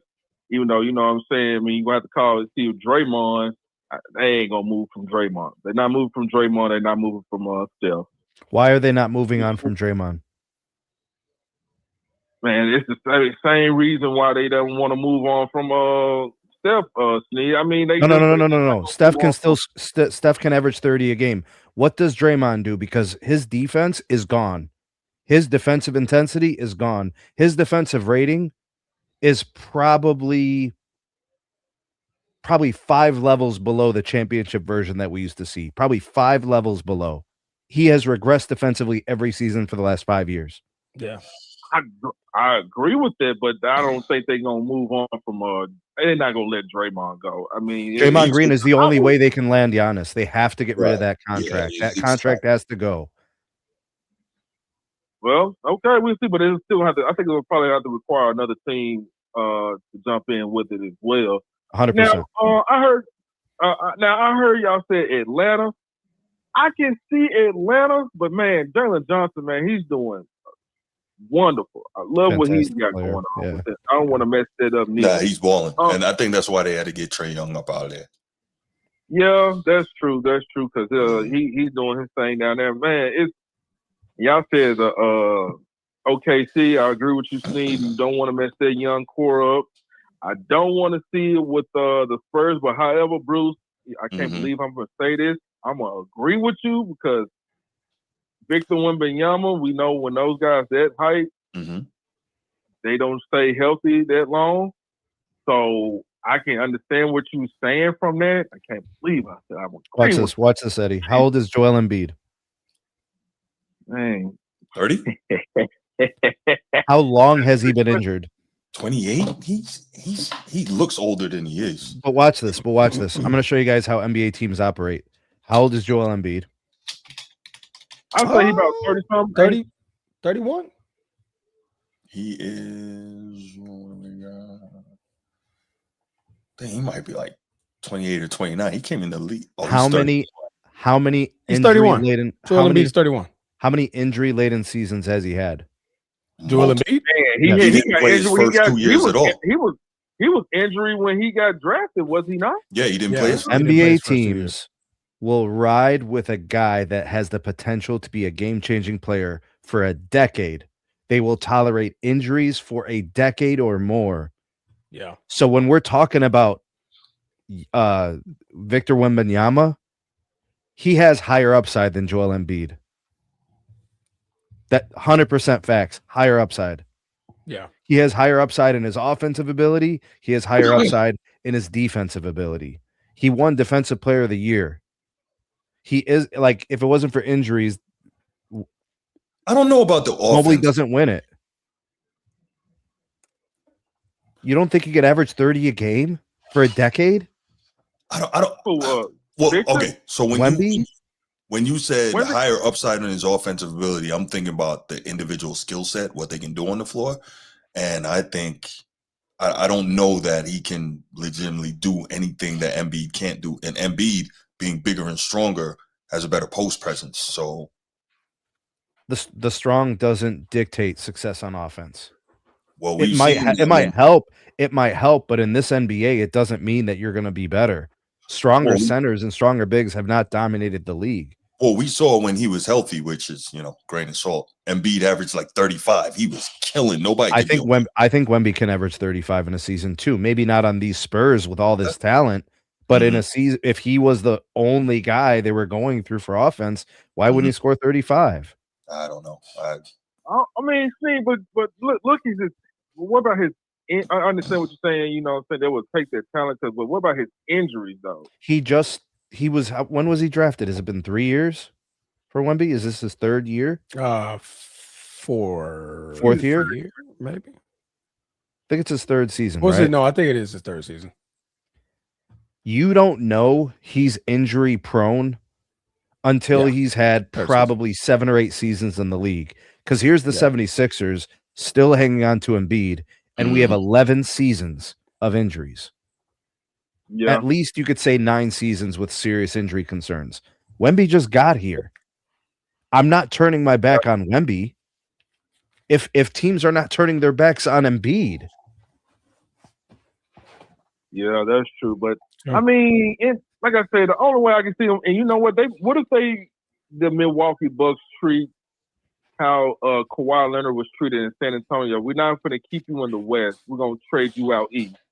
And if they want to trade Giannis to the West, only team I could possibly see him going to would be just Golden State, but it has to be required a 3-team situation though for him, because they might not want to keep him in the East, and they know how talented he is, so they know what he can do. But even though, you know what I'm saying, hey, he's been getting put out the first round, all that. So I'm just saying, I don't know how that was gonna be. But it's not to jump off topic. I have been watching this other team. See, you might know him. I forgot to pronounce his name. His name starts with a D. He's really good. Even though right now I know they in the I forgot his man's name. I don't know how to pronounce it. He's one of their superstars. He got the most votes. He got more votes than LeBron. I forgot his name. He played for Portland. I know who you're talking about. I can't remember his name. I know who you're talking about. Yeah, he's really good too. He's really stepping up and doing his thing too. And but you're talking about Denny. Yeah, Denny. Yeah. Sometimes it sucks when you play in certain markets because you're really good and just no one sees you. He's probably the most improved player in the league, I'd say. Is this the second season? And anybody, any one of y'all know how to pronounce his name? I'll show him right. I forgot. Denny of Avija? Yeah, him. Yeah, something similar like see him. He's really good, man. They doing, even though but as far as that, man, when it comes to the Giannis trade, man, I mean, golly, man, I don't see where because I know he want to go somewhere a big market, a really big market. So I mean, we have to just see. And I say the trade deadline is when. I know it's at 11 days. 5th. Yep, the 5th. February 5th. Okay, damn, they called off the Grizzlies Nuggets game. 2 feet of snow, man. Winter storm taking over. Ice, 2 feet of snow, man. Ain't nothing happening right now.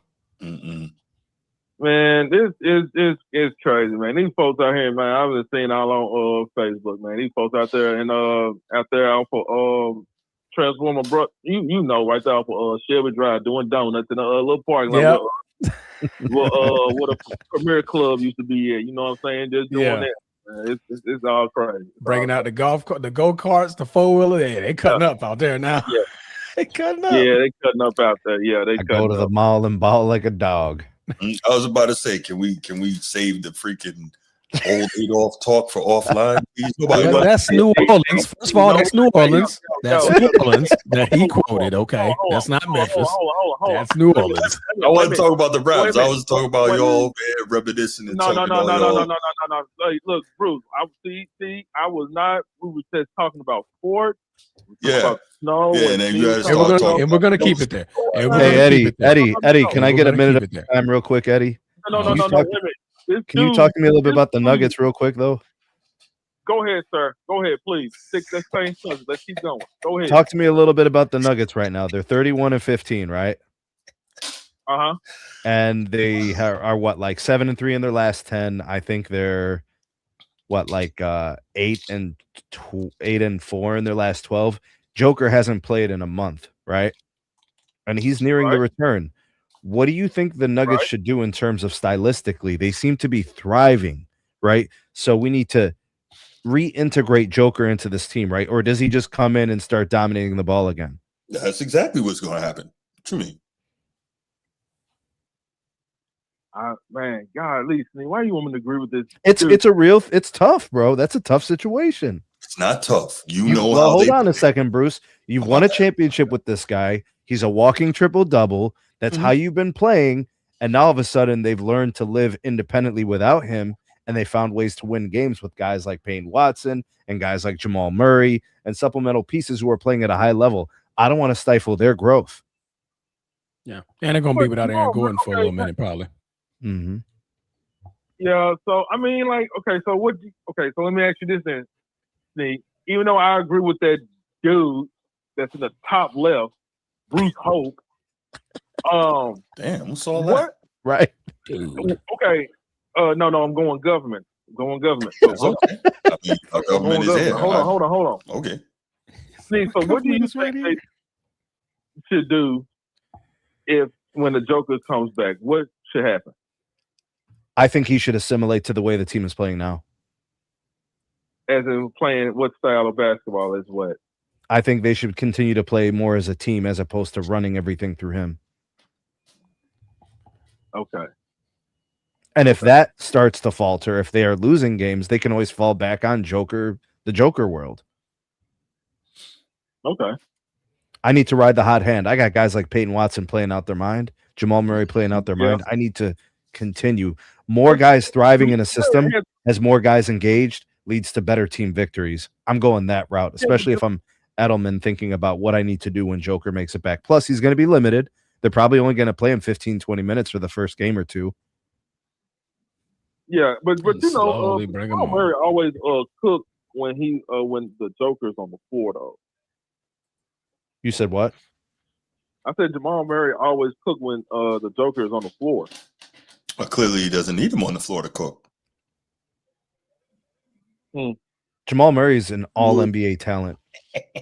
You don't win NBA finals without all NBA supplemental talent. Like, it just doesn't happen. Nobody does it alone. Like, look at what the Thunder did last year. Just I'll never forget J-Dub scoring 41 points in Game 6. Mm-hmm. You know, like, you need these types of things. So if I'm the Nuggets and I'm Edelman, that's what I need Murray to be that guy. That's because the Thunder play a real system, though. But here's the bigger problem. If Jokic comes back and you don't play it the way that Jokic needs to play, people like Edward and the rest of them are going to get very upset. What's the way he need to play, Bruce? What's the way he needs to play, Bruce? The triple-double basketball. No. That's what you want to say. You want to say that who is this? And I quote, the last guy line of defense, defend the rim, blah, blah, blah, blah, blah. I didn't say anything like that. What I'm saying is people like Edward will get very upset and they'll turn in their knee pads and you'll lose a lot of money. And you can't have that. So you have to play it the way Joker plays it. Just saying. Okay, Bruce, man. Anyway, guys, I'm letting somebody else call in. I mean, Bruce, man, you do you. Anyway, man, I'm gonna get ready to chill, watch some football. The games come on, and about 2 more hours. What time's the first game? 3. Damn, that's about an hour from now. Just about. Yep. Well, gotta start getting ready. At my time, it's 12:48. I know up there where y'all, down where y'all at, Bruce, is 1:48. East Coast. Yeah, East Coast. First and foremost. Yeah, sure. I'll be that East Coast cat with East Coast raps. It's all good, baby, baby. Yeah. All just like good, baby, baby. Just like Big Pun and Joe. I don't want to be a player no more. The best thing that he ever put out. All right, fellas, I'm gonna roll out. Yeah, you roll out. Eddie. Good call, man. Good call. See how quick he rolled out on that BS. Yeah. Gotta go. Sorry, gotta go. Gotta go. All right, no, seriously, that was a great call from Edward. I appreciate you, Edward. And seriously, man, we go at it, but I love the support, man. Thank you so much. I thought the Nuggets were going to be a 500 team without Joker. They have exceeded my expectations. There you go. Chief Sid Bubba was good, man. Chief. Yo, guys, the Chief is out right now. This is Rob speaking. The Sports and Fitness Rats. What's going on? Yo. Oh, that was good. What's up, Robin? What's going on, bro? Yo, I gotta get the narrative out there that Giannis is gonna be going to LA. That bomb LeBron James, Giannis is, Luka's been carrying that guy. Man, I gotta get arrested and do 5 pull-ups in order to get this out. Clipping this one too. Yeah. Yo. Good call today, man. Oh, that's funny. Oh my goodness. What's up, Chief? I think hey, but I think the Lakers is doing something fishy. Because all of a sudden, you hearing these little barbs between Rich and Austin and the media. Somebody's gonna go. LeBron's on his way out. The timing of all this kind of is a little weird, don't you think, Sneed? Look at the time. Somebody gotta go. Oh, with the LeBron stuff? Right. When you say on his way out, you mean on his way out of LA, Chief, or on his way out of the league? Oh, he's on his way out of LA. Oh, okay. Yeah. LeBron only got 3 options. He can retire as a Laker. He got to take a pay cut, or he got to leave. Right. And they're making that abundantly clear. Right. So you can kind of see the writings on the wall. But if that money is freed up, then Luka and Giannis real cool? I thought they were kind of cool with each other. That's a great question. I have no idea. Just saying. All right. I know Jokic and Giannis are cool. I mean, Jokic and Luka are very close. friendly. Yeah. Right. Yeah. But I'm thinking somebody getting the slot freed up. And then, as Sneed said, Austin is going to be the wild card. Because what if he don't want to really be back with the Lakers after, what Rick said? Yeah, but LeBron's not going to be there next year. Yeah, he's not going to be there. But we just like like the Lakers believed in Austin to this point, and they clearly want to retain him. LeBron's not in the picture next year in LA. Austin's a Laker. We're moving on. Right. Moving on. The money got to go. So that's 50 million. 50 million we got to get rid of. 50 million. 50 million's going to Austin Reeves. It's gone. But I'm just saying, but then they can have one more guy or have an additional piece or additional player. So this is where Rob and Mark are gonna have to get in that room And they're going to have some real good conversation because Mark is there now. And Mark, he can write blank checks in baseball, but he understands that he can't write blank checks in the NBA. There's a cap. He can write blank checks, but I mean, the penalties are severe. Yeah. Right. Yeah. And he's only going to pay him if they winning. Yeah. Right. Yeah. Oh, yeah, they got to win. They got to win. But other places Giannis can go. But I'm thinking he's going for Milwaukee this year. By the summer, he's out of there. I can't see him staying in Milwaukee. I can't believe it's dragged out this long. It doesn't usually do this. Like, we've been talking about Giannis leaving Milwaukee for 2 years now? Yeah. And we're still having these same conversations. That's crazy. But they don't have any. What could they do to keep him to stay? Who could they pull there for him to play with, or where could he go? They tried. It didn't work.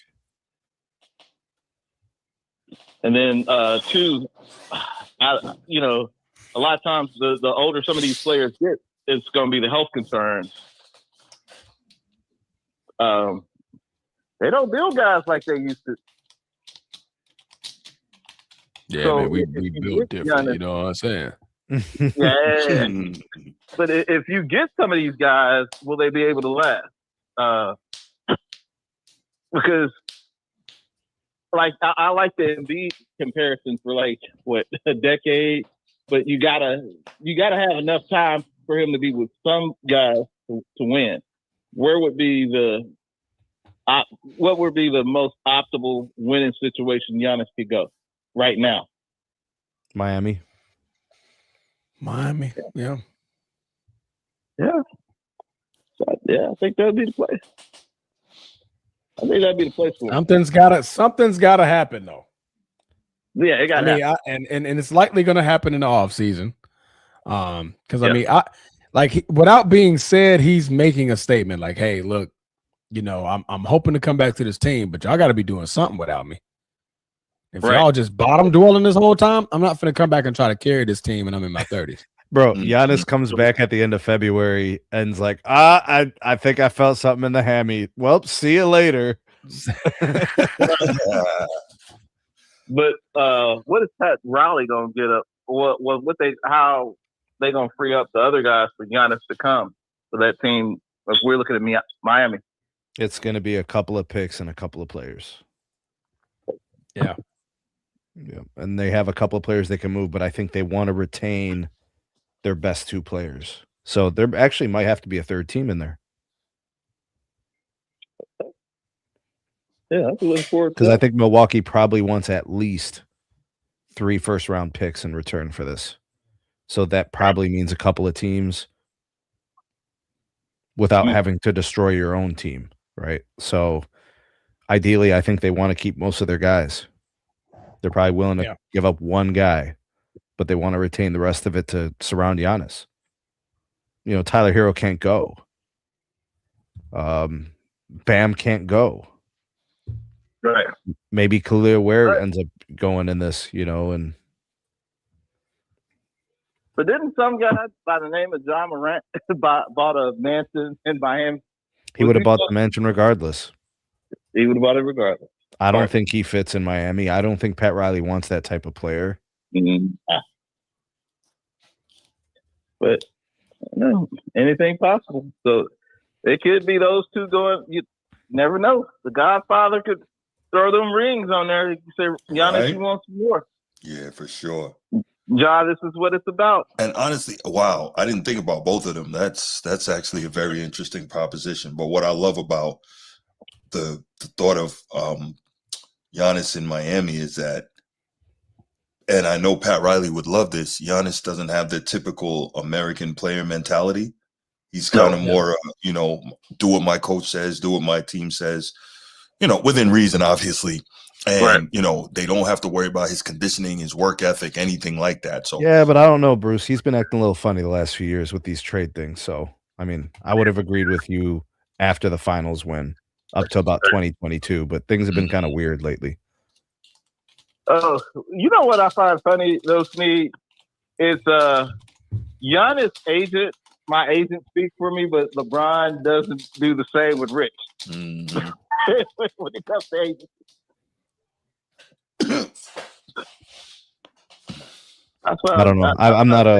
I'm not a Clutch sports fan. I'm not a LeBron antics fan. I'm always.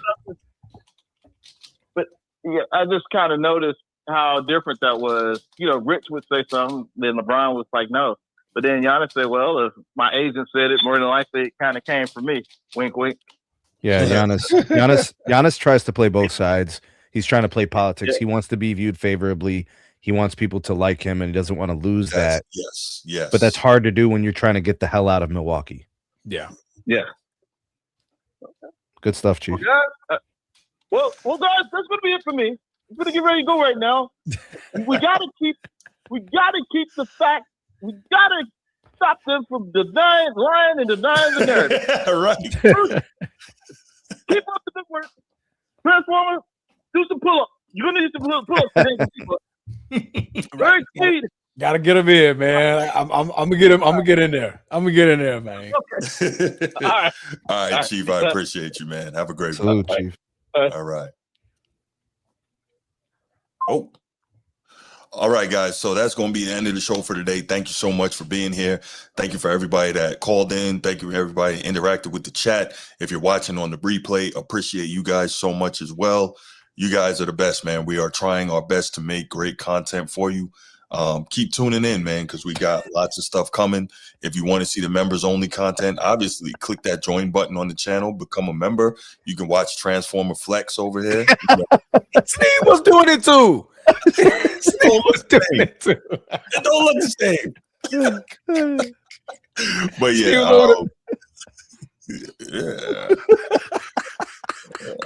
Anybody know where the gymnasium is? It's over there, brother. Over there, brother. No, but thanks so much, guys. Enjoy the rest of your day. Enjoy these championship games. And the next time we're back, we are going to talk about an early Super Bowl preview. So look forward to that. And we out. Peace.